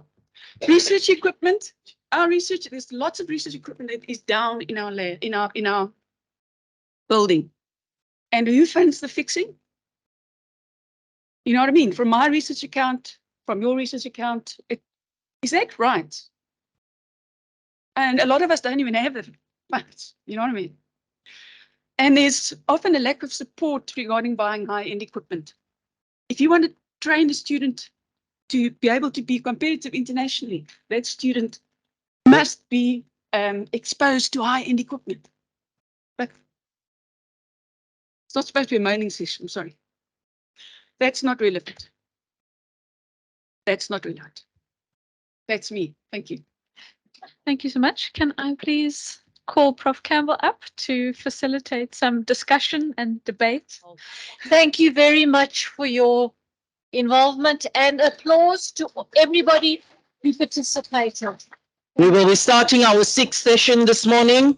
The session is titled Alumni and Student Voice on Curriculum Issues. We have a mixture of alumnus and current students at postgraduate and undergraduate level who will be giving input on the curriculum as it stands. Our first speaker is Dr. Farai Mlambo, who is a full-time academic and mathematical statistician within the School of Statistics and Actuary Sciences at Wits University, and is an alumnus of the institution. Dr. Farai, if you can switch on and go ahead, please, from your side. Thank you. All right, good morning, everybody. I hope you can hear me. Can you hear me? Someone to let me know if you can hear me. We can hear you from the side. Thank you. Yes, thank you. Can you also see my screen, perhaps? I've just started sharing my screen. Yes, your screen is visible. Thank you. Thank you, everybody. I wish I was there in presence, but I couldn't make it, and my camera is not working, but I guess some of you know me. I wasn't there too long time ago. I was in the school of, the Department of Statistics at NMMU, and yeah, well, good to hear Warren and the department's vision on statistics in general, and of course serving the other departments and the community as a whole. So I'm a graduate in mathematical statistics at NMMU, Nelson Mandela now, 2019 I graduated. And before I completed my PhD, I joined FITS as a full-time employee, I think in my second year of PhD. But I did all my degrees at NMMU, so I feel very much attached to NMMU, and I'm sure the departmental colleagues and the dean can attest to that. I'm constantly in touch with the dean as well regarding some of the issues that I feel could be important. All right, so essentially, I was just trying to speak on the role of statistics and data science and computational approaches in modern curricula across all sciences per se, and maybe shed some light on some case studies on what other universities have done overseas, etc. I'll try not to talk about FITS and just keep it international. Okay, so here's my outline, and I'll set the scene, and then I'll maybe shed a bit of light on. I guess some of these things have been touched on intensely already. I tried to zoom in yesterday as well. Teams rather, not Zoom, but I did see what the other colleagues were presenting on, including The presentation by a colleague from MATLAB, etc. Powerful and very inspirational stuff that was presented already. Adoption of data science and computational approaches into degree programs. I'll provide some case studies there from top institutions as well, what is being done there and how have they adopted data science or statistical sciences in general into the programs. Then, of course, some implications of this kind of curriculum review where you are emphasizing data approaches and computational approaches, of course, coming all from statistical sciences. I'll try and emphasize the need for statistical sciences. I hope that's good news for the department that side, Warren. Cheers. Okay. So why does statistics come first? Because statistics has long been the cornerstone of scientific language per se, how to relay scientific information. I think even in the days when data was very small, where maybe you collect 12 observations or 10 observations before the advent of the computer revolution, etc. Statistics and statistical thinking has been a very important cornerstone to science. And it is therefore the responsibility of statisticians and those with statistical skills to actually work together or educate the other scientists on statistical thinking and integrating statistical thinking into various subject matters, from physics to maybe botany and all other disciplines in between. Okay, so here's an interesting quote from Summer Wilkes 70 years ago. He actually says something very profound. Statistical thinking will one day be as necessary for efficient citizenship as the ability to read and write. So, of course, these were probably the days when the computer revolution began, but what a prediction. 70 years after this prediction, I think we're living in that day. So what is statistics to begin with? Of course, it's the science of learning from data and also can be seen as an art, but the whole emphasis is on learning from data. Okay, that should kind of shed some light as well on why some people think that machine learning is a sub-discipline of statistics, but that's a conversation for another day. So statistical thinking is a mode of problem solving that prioritizes the application of statistical theory and practice in the pursuit of knowledge and formulation of sound policy. So this is quite important. And one could be wondering, what is the difference between statistics and data science, perhaps? So data science essentially can be seen as an interdisciplinary field that combines mathematics, statistics, computer science, and very importantly, domain expertise. So data science is not meant to create this form of unicorn of someone who can do everything. I think that is one thing that we need to emphasize. That is probably just something that can be applied in many different fields, which is where the domain expertise actually lies. It could be in physics or chemistry. So data science should then be seen as something that perhaps should exist everywhere, maybe not in a single department. And I think that kind of thinking would help and go a long way. So here's a diagram that just shows what data science can be seen as in terms of that definition we gave earlier. So maths and stats, of course, you need all the calculus and all the optimization and everything else from maths and applied maths, but you still need probability from stats.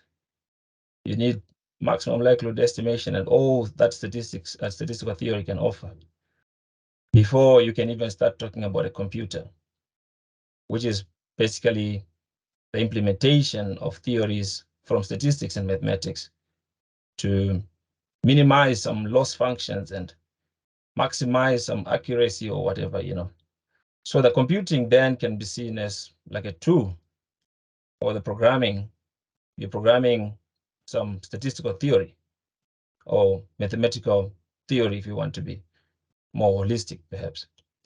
But then there must be some domain field of application. That could be sports science, that could be oceanography, or different kinds of things. Okay, so having said that, I think that should be very clear what data science is all about. But then there's this interesting history from some of our key authors in the statistical field, like Efron, those who are from stats or statistical sciences would have a lot of respect for people like Efron, the inventor of the bootstrap. And of course, Hesti, on South African, who has made a good name at Stanford University and in the field of statistical machine learning. So they actually write a very interesting history here on how data science has evolved from the ideas that Tukey and Mostella had on data analysis. In fact, Tukey and Mostella actually, at some point, advocated for the renaming of the field of statistics or the discipline of statistics into data analysis.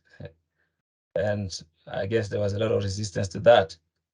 But they kind of, in fact, Efron and Hesti kind of ran some parallels from the data analysis of Tukey and Mostella 70 years ago to what is called data science today. So it's a whole idea of relaxing distributional assumptions and things like that, and let the data speak, as it were. And that is what has defined what we call data science today.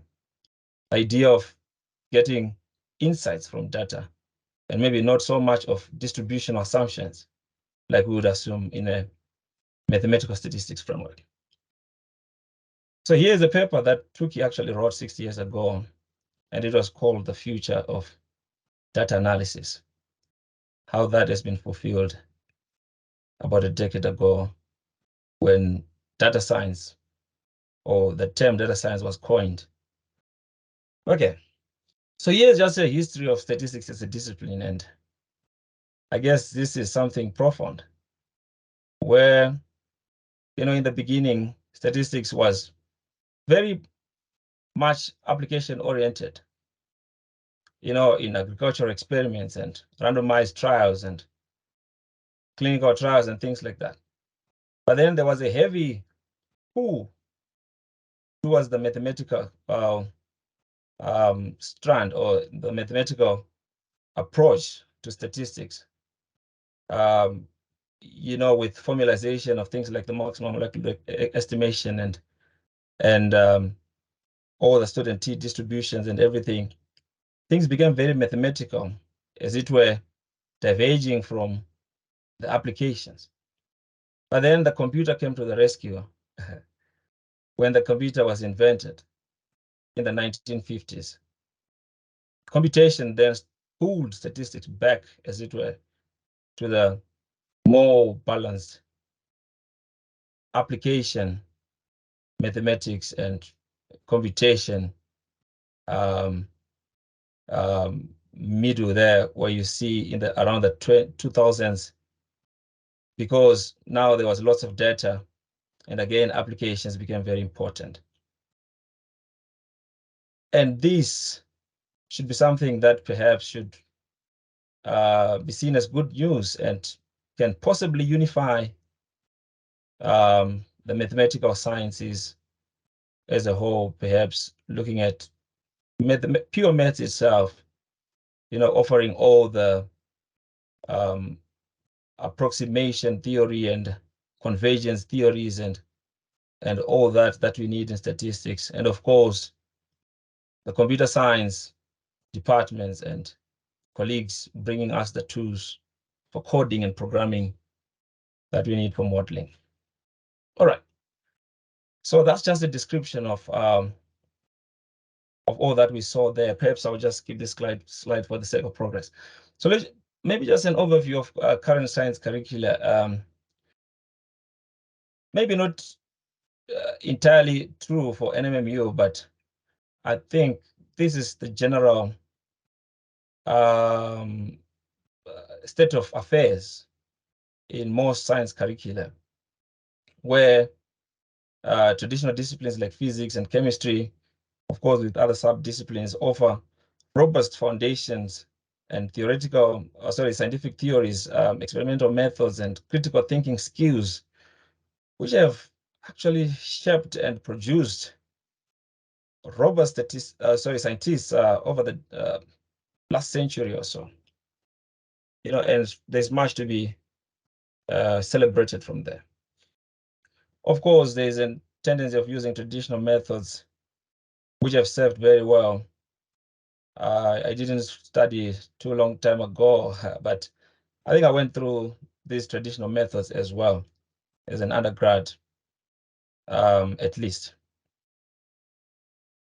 But of course, the need for recognizing the evolution and the change of the landscape is important. So there are potential gaps in the current curricula where statistics, data science, and computational thinking could perhaps fill in. And this could include components in courses. And of course, the main point is statistics, data science, and computational thinking is seldom treated with the same emphasis as traditional scientific theories in our regular science curricula, say in physics or chemistry, or there's not much time for it, perhaps, because of credits and majors and things like that. All right. But then, of course, thinking about the idea of big data and the age we're living in, we can and we have to, I think, actually acknowledge the fact that our students need to be equipped not only to understand the data they work with, but also to actually draw insights from large, complex data sets. And that's very important. Comes to the interpretation, of course, the analysis, a student could possibly run away from it and get a statistician, whoever, to do it, or a practitioner could also do the same. But how do you interpret the results? In the age you're living in, perhaps the interpretation becomes very important. Because perhaps where we're going, ChatGPT and other AIs could be able to assist people in analyzing data and all that. But then how do you interpret the data, the results, sorry. All right, so there is, of course, significant opportunities for improvement. A stronger emphasis on statistics, data science, and computational thinking. You might notice that I didn't really define what is computational thinking. I'll leave that to our colleagues from computer science. But I guess if you understood what statistical thinking is, then just replacing statistics with computational should also give an equivalent definition. So in the following slides, we're just going to give some, or rather explore some skills that are necessary for modern scientists, and how we can incorporate that into modern teaching and curricula. Of course, we're dealing with big data. It's a buzzword, I think, if you want to look at it that way, but it's a reality that data is bigger than it was back in the days where we used to do t-tests and, standard or regular hypothesis testing. We need to do a little more, perhaps, with the shape and the, there's stored data, there's white data. I mean, if you think about white data, for example, where the number of features or the number of variables, sorry, statisticians, we call them variables instead, not features like the computer science guys would call them. But if the number of variables is more than the number of observations, then our standard statistical techniques, for example, are found wanting. I see the raised hand. Is that 2 minutes? I'll wrap up. Yes, that's 2 minutes. Thank you. Thank you. All right. So, of course, the volume of data, etc. I'm not going to hurry to just finish the presentation. I guess the thoughts are coming through, but maybe I will share the presentation if necessary. So the rise for machine learning and rise on machine learning and artificial intelligence, I think this was talked about already. Maybe let me just come to some important stuff, some case studies on integrating data science and computational sciences into traditional sciences. One can see some examples from physics, chemistry. I'll share the slides, biology, but importantly, I just want to come to something down here where we can see various programs. And I'll try and close with this. Stanford University combining physics and data science there. We see Cambridge combining chemistry and data science. We see University of California having a comprehensive data science undergraduate, by the way. That's important, I think, to note. Undergraduate program, which people can, students can literally take stuff from a range of disciplines, but then combine with data science. Then from Harvard, we have a program that combines data science with various domains again, possibly something we can tap into as well as Nelson Mandela University. MIT actually establishing a data science center, perhaps something interesting for NMMU to consider, maybe a chair in data science or something where these things can be run from. PhD in data science from York University, inherently interdisciplinary, merging statistics, computer science, and domain-specific methods. I think that's very important. So that could be a physics or chemistry or zoology, geography. I mean, you can go to Michigan and you see a data undergraduate program in data science, different departments. I think this is actually crossing faculties as well, going to engineering. We can't ignore the engineers when it comes to data science as well. Of course, the health sciences as an application as well. Here at the University of Sydney, I'll be wrapping up now, sorry. And here's a forest ecosystem assessment and modeling specialization. And some geographic data science courses offered over there, California. Maybe I'll wrap up with this. The impact on learning and career prospects, perhaps. I mean, as an alumni, this is something that I think would be important for our students, so that they can fit the demand. So we heard about graduate unemployability and all that, that there's not much difference between our graduate and someone who didn't study. I guess this could be a solution. The Harvard Business Review, I think this was mentioned yesterday, found that students who were exposed to data science and computational courses exhibited enhanced problem-solving skills and were more likely to land jobs in cutting-edge industries compared to their counterparts. The future is here. I don't think we should ignore and say we'll do it tomorrow. It's here. And the good news is, I guess this is already being done. I have to stop. Sorry for taking much time, but thank you.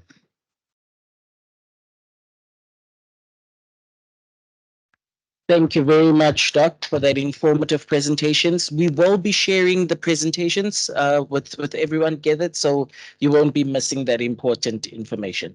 Our next speaker will be Masoyama Mbashe, who is the current, is it SAISA, Science Society Chairperson at Nelson Mandela University. Please come forward.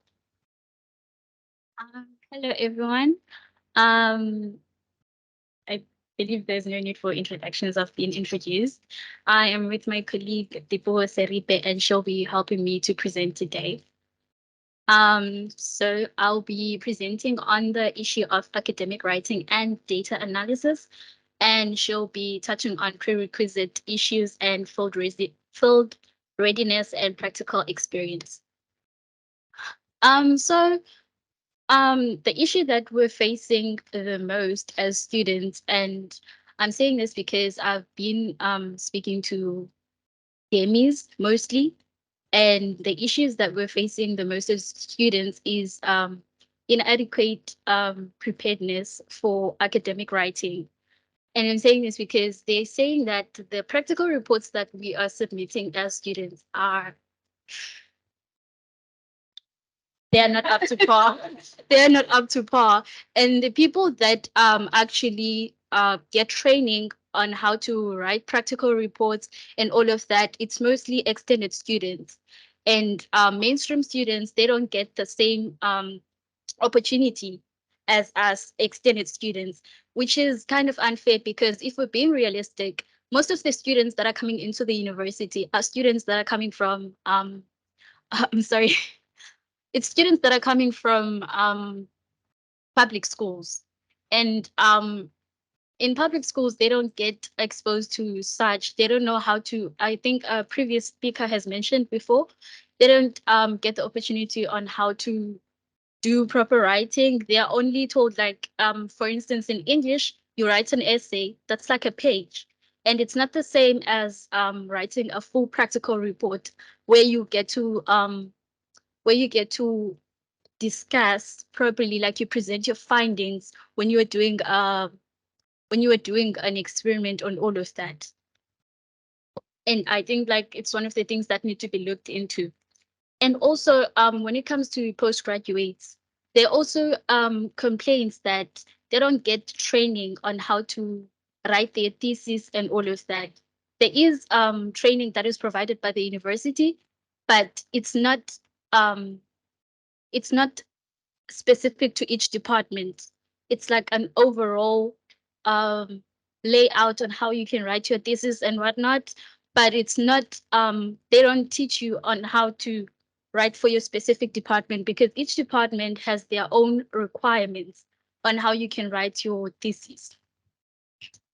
Now, when we get into data analysis, and it's also becoming a problem because most of the students, they don't know how to analyze data they are given. And this was like, I've seen this the most during COVID, when we weren't doing practicals on campus. We would be given a lot of data that we need to process and we wouldn't know what to do with it. And you would find that we're all emailing our lecturers to guide us each step of the way because we're just given data and we don't know what it means. You're just given a bunch of numbers that you don't know what to do with. And like, if you have your lecturer that is just guiding you each step of the way on how you should process the data, you don't know exactly what it means. They're just telling you what to do so that you can just get your marks, you pass the module, and then you move on.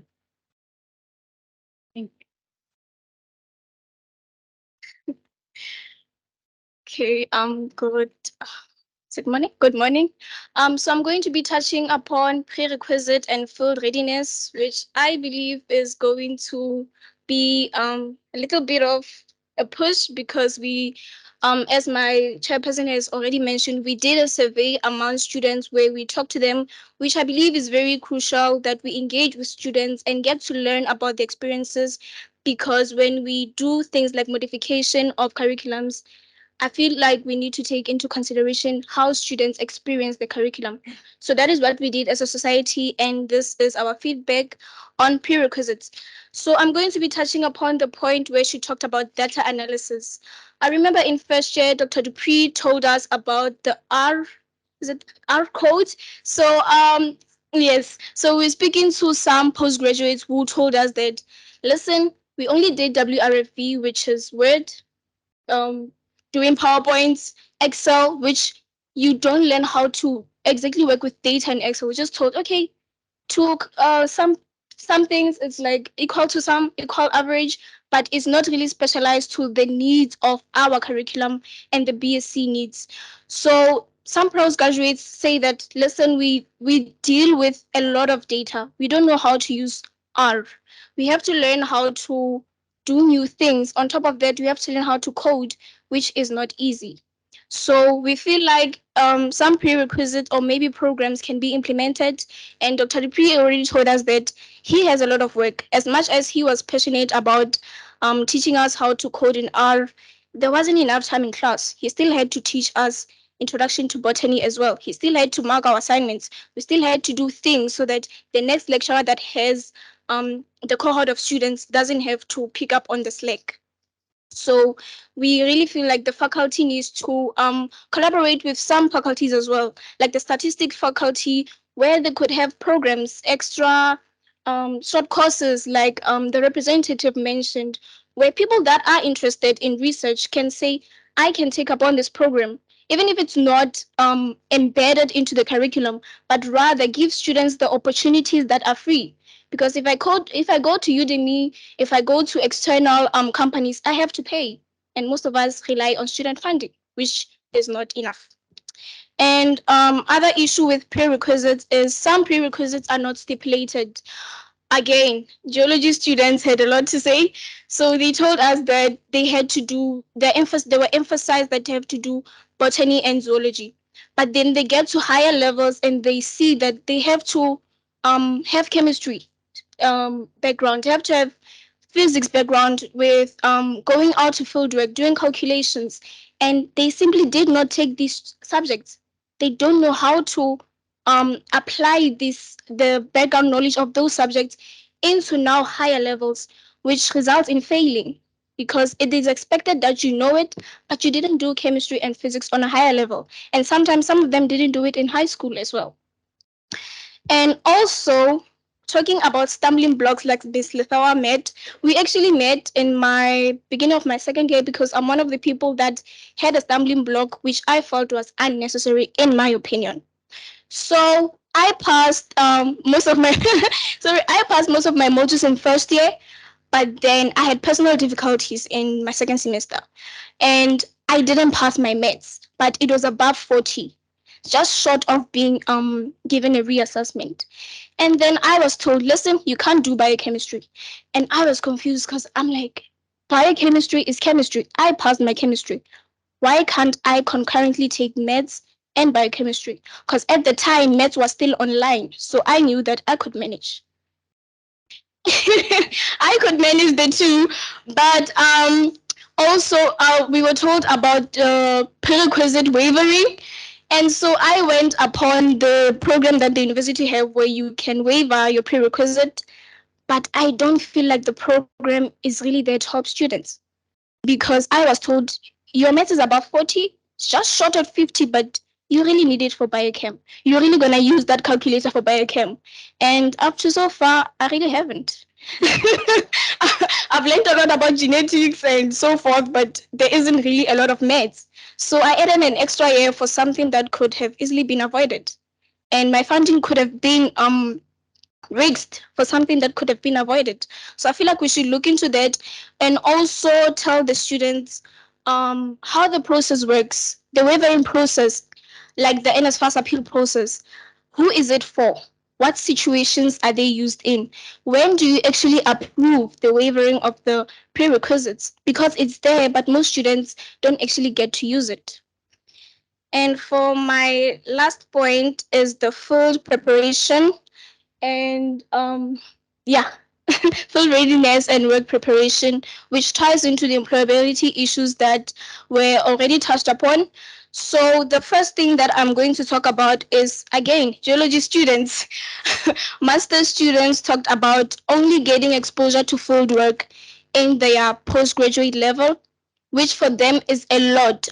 Already having to learn R coding, they still have to learn to navigate to going outside and using the information or applying the information that they learned into the classroom outside, and it's very hard for them. They feel like if maybe they could have excursions during the undergraduate level where they go and explore areas of fields, then when they get to their postgrad level, they know what to do. They know how to navigate the field.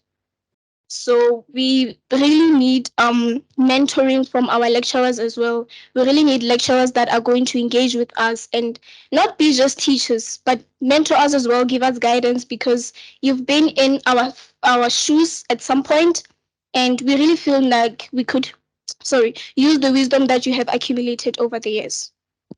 And now going into industry, which ties to employability as well, we really feel like there's lack to exposure of work environments. And it's really disheartening as someone who majors in biochemistry and microbiology, where we are in Port Elizabeth, where we have a vast array of companies, pharmaceutical companies, production companies like Coca-Cola, Mondelez International, Cadbury, but there is no collaboration between these companies and the university for people that want to go into industry. A simple collaboration could say, hey, for 2 weeks, you can have these students come and shadow the processes that you guys have. And it ties to Miss Lithawa's soft skills. Students are constantly being told it's going to be hard to get into industry. It's going to be hard to get a job on top of the employability climate of South Africa. So if I have an obscure version of what my future looks like, what motivation am I going to have to push through the hard times in this course? So if maybe I get to go to industry once in a while, if maybe I get to talk to a professional who was once in my shoes once in a while, I'm like, okay, somebody got to this level. I can also get to this level. Let me just enjoy these challenges that I have, which I feel like could improve the motivation in students, which in turn produces good marks. And I feel like it's a win-win for all of us. Yes. And then my last point. So we also talked about, because I'm interested in going to industry and so are some of my counterparts, and we talked about how our postgraduate programs are not specialized at all in comparison to other universities. When we did our research, you could find two words that there is clinical microbiology postgraduate, there is infectious disease postgraduate, and NMU is just postgraduate microbiology. Which field in microbiology? If I'm going to go into industry, there's lots of field in microbiology. I don't get a preview of what research I'm going to do. What field am I going to specialize in? I just apply and hope that the topics that are going to be presented to me in my honors level align with the interests that I have, which I feel like is a gamble that students cannot afford to take. So we want the faculty to look into working with bodies like HPSCA, where they could specialize their programs and help students and make sure that when they get out, if you want to produce graduates that are employable, they need a specialized set of skills. Work with these companies, let them tell you what the industrial climate looks like. Let them tell you the current skills that they need for employability, so that when your students go out there, they don't have outdated information. They don't have general basic skills. They actually stand out and are employable. And ladies and gentlemen, that brings me to the end of my presentation, and I would love to thank you for your attention. It's always nice to have the student input because they provoke. And some of you are sitting there thinking, but we do that. But we do that. We're going to limit the numbers if we specialize, but this input is maybe very valuable. And like the dean always says in our faculty strategic engagements, that we need to craft what we want to see. And these are the opportunities when we are renewing to do that. So thank you, students. Your colleagues are listening. We are going to move on to our next presenter, Ms. Fundile Nyaweni, who is the current chair of the Science Postgraduate Student Forum, who represents the postgraduate students in the science faculty. So over to you, Fundile. I was just checking the time if it's still morning. Good morning, everyone. As I've been introduced, I'm representing the postgraduate student voices. In as much as everybody has actually spoken about what I'm about to speak about, but it is now coming from the postgraduate students who are the stakeholders. And it's very important that everybody pays attention to what I'm about to say, because we are the stakeholders. Earlier yesterday, when we left, I actually caught up with Prof. Muronga and Prof. Shentu, and I said to Prof. Shentu, this is so unfair. I said to Prof. Muronga, this is so unfair. And Prof. Muronga said, go to Prof. Shentu. And I was like, Prof. Shentu, this is so unfair that as postgraduates, as students, we are the last speakers. Yet we are the ones who are supposed to actually come first. And Prof. Shentu has been trying to actually say, to assure me that, no, Fundile, you also are, what do you call this? What do you say? As stakeholders. So we want to hear from you. Anyways, like I've said, we are the stakeholders, and you better listen to what I'm about to say.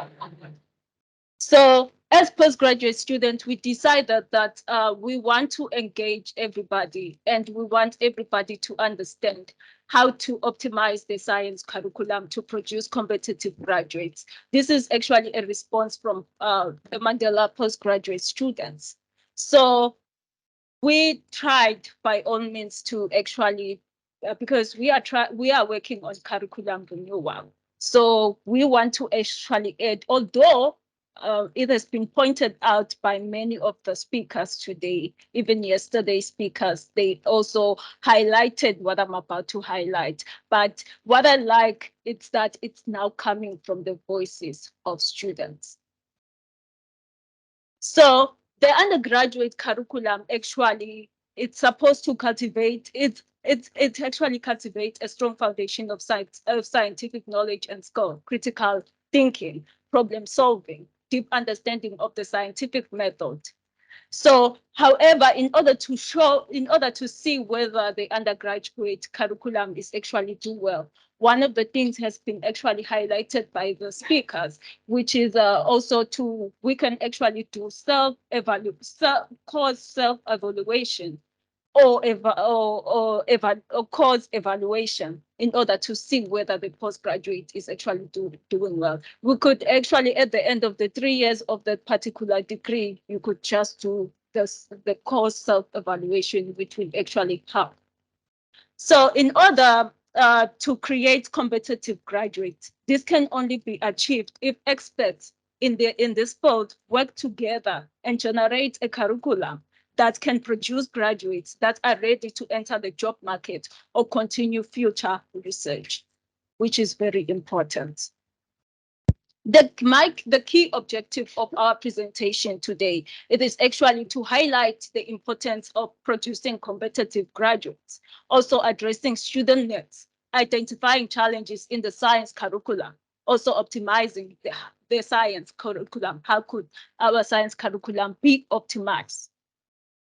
So just to highlight I know everybody knows this, but why should we actually produce competitive graduates in the field of science? Well, it is very important that we actually produce graduates in the field of science for economic growth and competitiveness.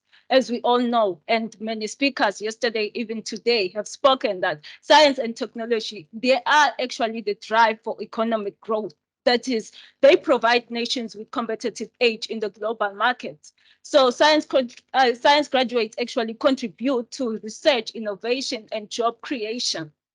Also, as you all know, science graduates play a significant role in healthcare, pharmaceutical, and biotechnological, developing new treatments and medical technologies that improve outcomes. I remember during COVID, everybody, when it came to the issue of COVID, it was like, scientists, what is going on? Tell us what is going on. As you can see, because scientists are very important, and it's because they drive innovation and they actually try to provide solutions. Also, like other speakers have actually pointed it out, to foster evidence to disback misinformation. We all know that there is a lot of information that goes out into the world, but that information has to be actually disbacked, because the science has to actually be communicated well to the people, such that even my grandmother can actually understand what I'm saying, but in a more simpler terms. Also, graduates tackle sustainability challenges, developing renewable energy technologies, sustainable agricultural practices, efficient resource management, and environmental conservative strategies. That's why we actually need to that's why it's important that we produce competitive graduates. I won't dwell into the graduate attributes from the Faculty of Science Strategy, because this has been actually pointed out. It was like proficient who put us in a room all together and gave us a paper and say, just write. And we all wrote the same thing, if you would look into the presentation. So these are the graduate attributes. By these graduate attributes, what we wanted to show you as the Faculty of Science is that we as students are in line with what faculty is actually working on. And we are not deviating away from that, but we are actually monitoring everything that faculty is actually doing. So the significance of the curriculum, of the undergraduate curriculum, it is actually to prepare the graduates for real world challenges. So it is important that our curriculum actually prepare graduates for real world challenges, so that people will be able to tackle not just when you get to a workplace, because I didn't actually find this is not coming from my notes, so I can't actually work on such things because I can't tackle this problem because this is not what the lecturer taught me. So our curriculum should actually prepare the graduates for the real world challenges. It should equip the graduate with essential knowledge and skills. If these graduates have been equipped with these skills, it means that the institution reputation will be able to actually succeed. And it will actually, everyone would want to know where you come from, because they will actually see that, okay, why are you doing well? It's because you come from Nelson Mandela University. So that means that the reputation of the institution will be actually uplifted higher. Why is it important that we actually understand our students? How can we actually understand also our students? One way, many have actually spoken on this, but one way in which actually we can understand our students is if we conduct surveys and assessment to identify where the students actually lack, because that is very important. At the end of that particular module or that assessment, identify where the student lack. That will actually help so that you can bridge the gap. Also carrying out a survey on alumni to see whether the curriculum is aligned with what is in the market, that could also help. So basically, this is what has brought me here. The current challenges in the science curriculum, which has been identified by postgraduate students. How did you come about with all this information? I say to my team, because I work with all the departments of science, I say to my team, go to your departments and actually ask them the question, what are the challenges that they actually faced in their science curriculum as they were actually learning here? So everyone went into their department and then they wrote a report and then submitted their reports to me. And this is basically what the community, the similarities of the report that the postgraduate students actually presented. So according to postgraduate students, the science undergraduate program provides a reasonable theoretical foundation. However, the focus on pilot learning and regurgitation in the first and second year, it hampers the development of critical thinking skills necessary for science inquiry. They also pointed out that the content is not regularly updated as lecture tests and exams are recycled. Also, they noted that the large class sizes impede the provision of individual attention and corrective feedback to undergraduate students and limits the interaction with the instructors. They also noted that there is need for enhanced scientific writing skills. Whilst like many of the CISA pointed out, while scientific writing is actually covered to some extent to undergraduate practicals, students feel that they do not receive sufficient feedback to actually improve their writing and often miss fundamental principles. Postgraduate students without statistical background are at a disadvantage. They often have to actually teach themselves on how to actually bridge the gap. But what I like about this point, but I'll get to it later, is that many of the speakers actually spoke about this, but it's a cry from postgraduate students that statistics should actually be embedded in their modules or courses or programs.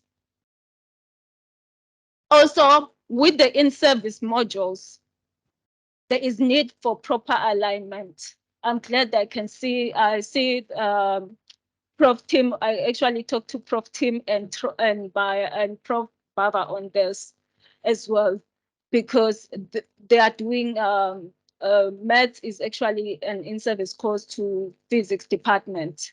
So I actually talked to them about this, and there is actually a need to proper alignment, careful restructuring of the curriculum, because you find that the physics lecturer may cover up certain modules, and probably they will need actually some basic skills that maths actually provides, and you may find that the skills that actually maths will actually provide, maybe they could be a bit behind, but if there could be proper alignment, that could actually help. And there is need for collaboration with module instructors to plan and coordinate the content delivery, ensuring that the foundational concepts are taught before diving into related topics that rely on certain principles. These are, as you all know, we are solutionists as much as, because we are stakeholders. If you are a stakeholder, you must also have solutions. So you can't just always bring problems and challenges to people. You must also tell them how can these problems be actually addressed. So integrating, these are the strategies on how we as postgraduate students feel the science curriculum should be actually optimized. Integrate practical application, incorporate hands-on experiments, projects, and real-world application of the scientific concept throughout the curriculum. Also promote integration and collaboration between the different scientific disciplines and departments. That is very important. And as the chair of the forum, I was even thinking those departments which actually loan each other equipment, I need to actually take my representatives to the HODs so that to actually introduce them to the other HODs so that they can actually start working together with the representative in terms of equipment. It is very important that we actually collaborate with each other as departments, such that the student doesn't actually have to go next door to borrow equipment here at Rhodes or wherever, but we can just loan each other if the equipment are available. Also, the collaboration between the different scientific disciplines. It will actually, but I'm also looking for a way in which we can actually collaborate together in terms of probably writing papers together as scientific, as science students. Enhancing scientific skills, that is introducing a writing course. Let me just state propose the implementation of a scientific writing course each year progressively, advancing the content. This course should actually cover a range of topics such as the referencing, utilizing the AI tools, writing professional emails, drafting cover letters, scientific communication, visual presentation, ethics, procedures, critical thinking exercises, and peer-reviewed and reading. So those are the important things that could actually be integrated into the scientific skills course. Integrating statistics into the curriculum at an earlier stage. I have already highlighted this. Introducing the basic statistical principle in second and third year. Most of the students actually, most of the postgraduate students, you find that they actually do the statistic module at honors level, yet they do not have the basic skills for this module. Also incorporating the use of statistical software like R, MATLAB, or Python, it is very important. I know some of the speakers have highlighted this. I'm glad that we are all in the same line. But the important thing, it's the implementation. Also, students from zoology, they ask that, they say that there should be the geographic information system, that is GIS modules, should actually be included in the curriculum to cater to the general interest of the students. Practical development, they need to increase. I'm happy that Sasa pointed this out as well. They need to increase fieldwork activities, equipping operations and data management in the relevant programs. Students also actually noted that there is need for basic skill training, which includes animal handling and species identification, efficient data collection, proper labeling and storages, GPS investigation. So they pointed out all these things. Also, the issue of addressing the class limitation. The challenges which have been posed by large class sizes is causing inefficient learning interaction. One of the quotes from Confucius, he says that I hear and I forget, I see and I remember, I do and I understand. So you can imagine in a class which is actually a large class and students, and during practicals, some are not even able to actually do the practicals. So what do you think will happen to the students then? Do you think they understand?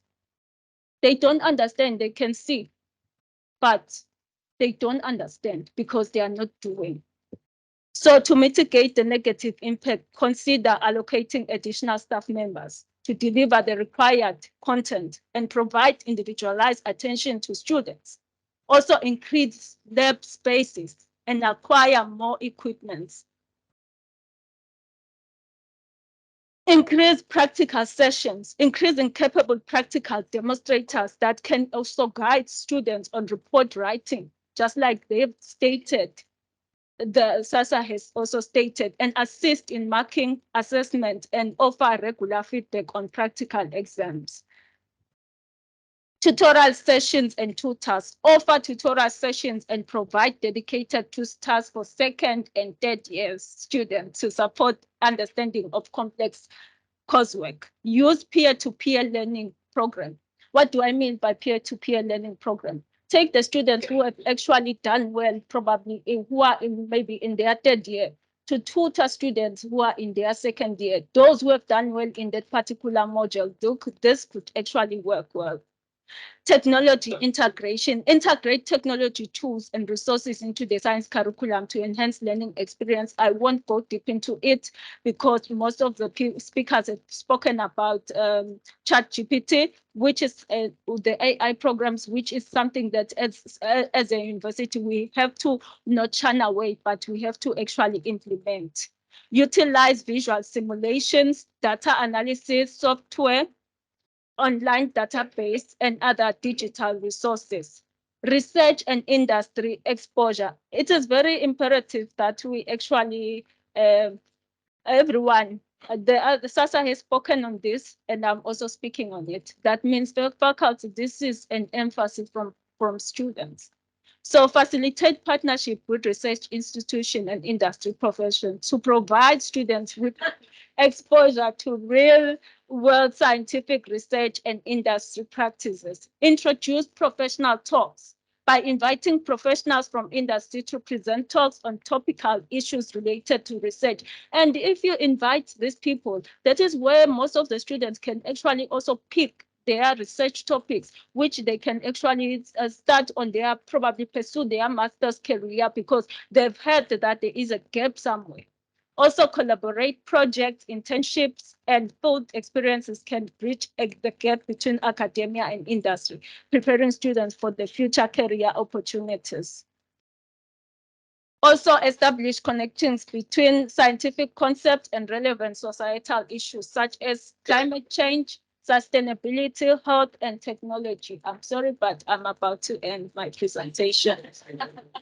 Program coordinator. There is need for in-service module lecturers to coordinate in the teaching courses that cut across the programs in the Faculty of Science. Why do we need a program coordinator? Because lecturers, they do what we call this year, this semester or next year, you may find that the lecturer is not actually taking that particular module. So that means there's if which just say lecturers should actually talk and align the curriculum without the coordinator, that means that there won't be much work, which actually that could the sequence could actually shift. So that's why a program coordinator is important, so that also the students remember the intensity of academia. Some students you find that the lecturers are giving a test, maths is giving a test, physics is giving a test. These tests are both hard for the students. No one is actually looking into what is actually happening to the students there. Also, continuous professional development. Also, as postgraduate students, we actually ask the faculty that they should invest in professional development programs for science lecturers. I'm glad that other speakers have spoken about it. And also, this means that faculty, you really need to step up. And there is need for lecturers to review their lecture notes regularly, and this will actually help capture the emerging issues. So I won't elaborate much on that because I don't want to get in trouble. Conclusion: enhance scientific education by understanding student needs. Integrate practical experiences into the curriculum. Sorry, Latoya, you know me. Promote critical thinking among students, ensure continuous evaluation and improvement of the curriculum. Keep the curriculum up to date and relevant, and foster collaboration to produce graduates prepared for scientific challenges. But I'm glad, thank you so much for this opportunity. You must always know.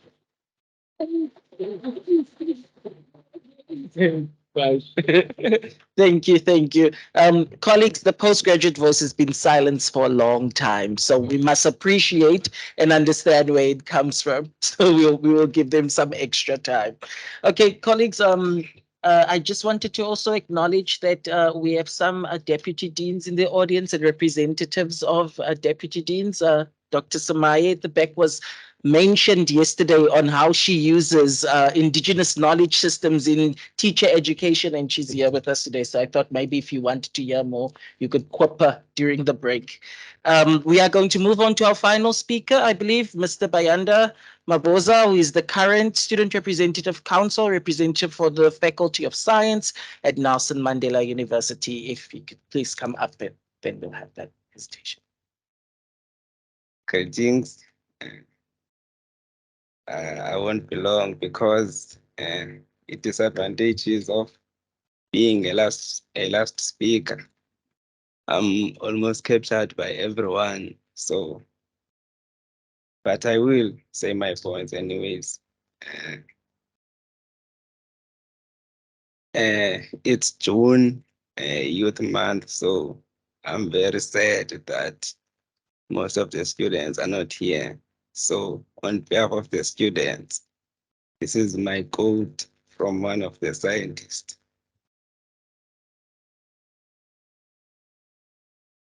In Nelson Mandela, what is here? Nelson Mandela University. The university was renamed in honor of Nelson Mandela, the former president and our fighter. And he had his values, which are peace, forgiveness, compassion, and human dignity. But for the university that is named after Nelson Mandela, I believe some of the values are not aligning properly with him, such as naming some of the students international students, whereas they feel like they are being left outside in the school because since we are the school that preaches human dignity, peace, so I think the university will have to look in that issue because I think it plays a role in terms of the socializing of students because as they are named human international students, they don't see a need to socialize with the local students, which are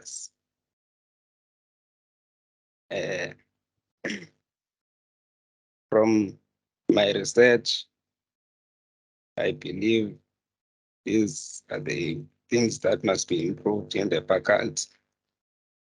Infrastructure, as the other speaker said, the faculty needs to have a modern and well-equipped labs, classrooms, lecture halls to make things easier for students to learn, to conduct their research, and also to pass well in their academics. Faculty recruitment. The faculty needs to recruit competent and scientists that are capable and researchers to bring fresh perspective and ideas and help conduct and supervise the research and also to attract funding. Collaboration. Many people have spoken on this issue, but I believe this is one of the solutions which will bring many changes to the faculty in terms of curriculum renewal. Also, I can see in this program that there is a collaboration within the different departments and different faculties, but the students, in terms of students, the collaboration, there is no collaboration because each student think that is different from the other student because they are doing the different course or different. They are in different departments. I think there should be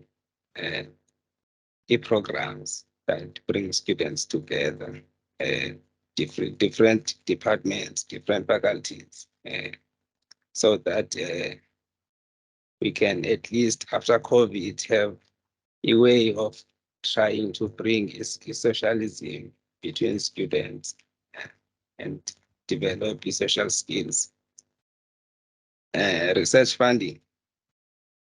The faculty should pursue grants and other funding opportunities to support research initiatives.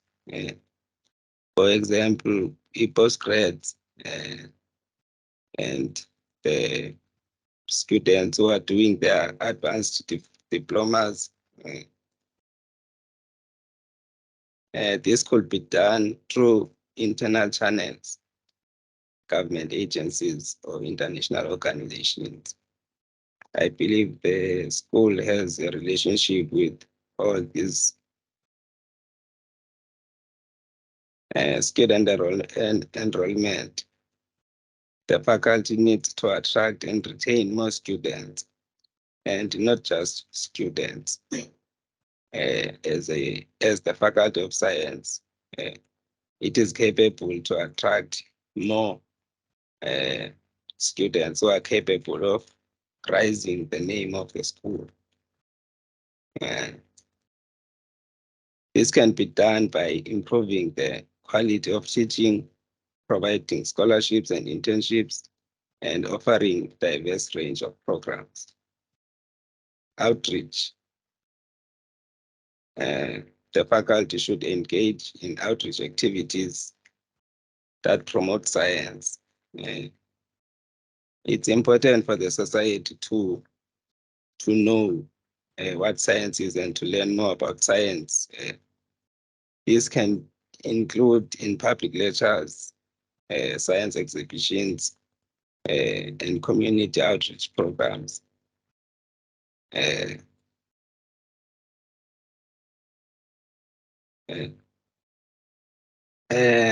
On the website of the school, I saw the vision of the faculty, so I had to do my research based on the vision of the faculty, which I saw on the website of the school, to be a world-class engaged and transdisciplinary African Faculty of Science that respond to socio-economic and environmental challenges in society.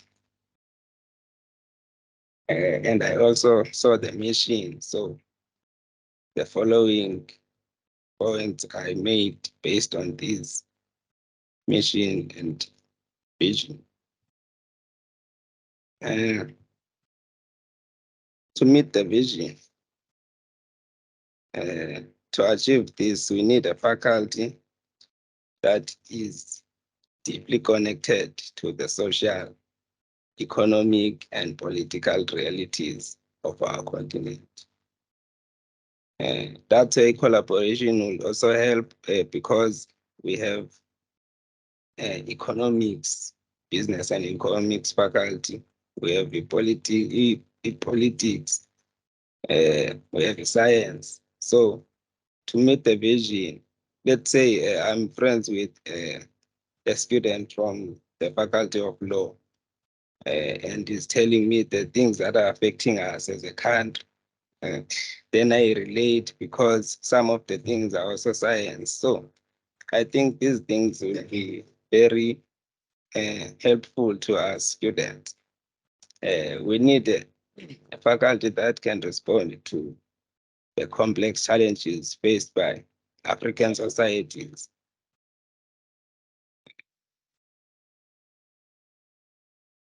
We need a faculty that is interdisciplinary and collaborative. This point of collaboration, I think we should really do the collaboration.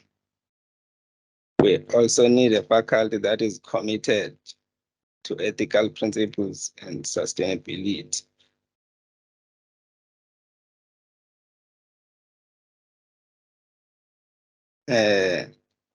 By doing that,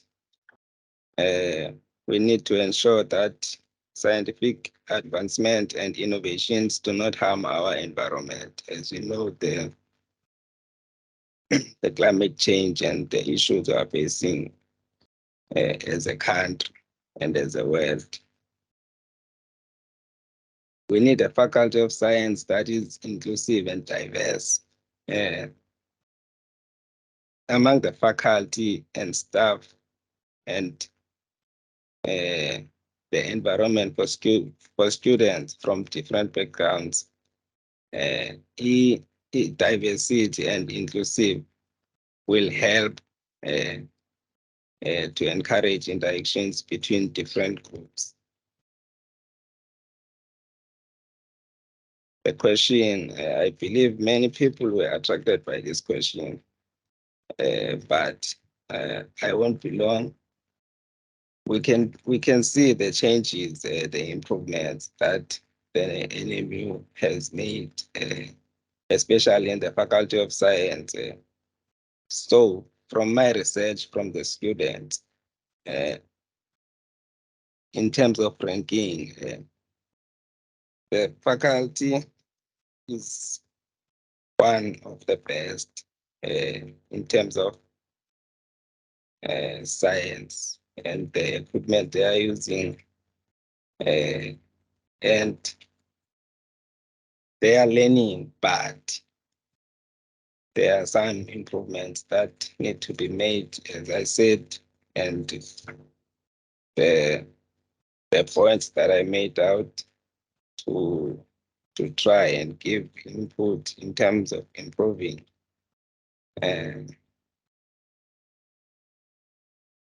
these are the achievements. But I won't dwell much. I guess everyone knows. Thank you.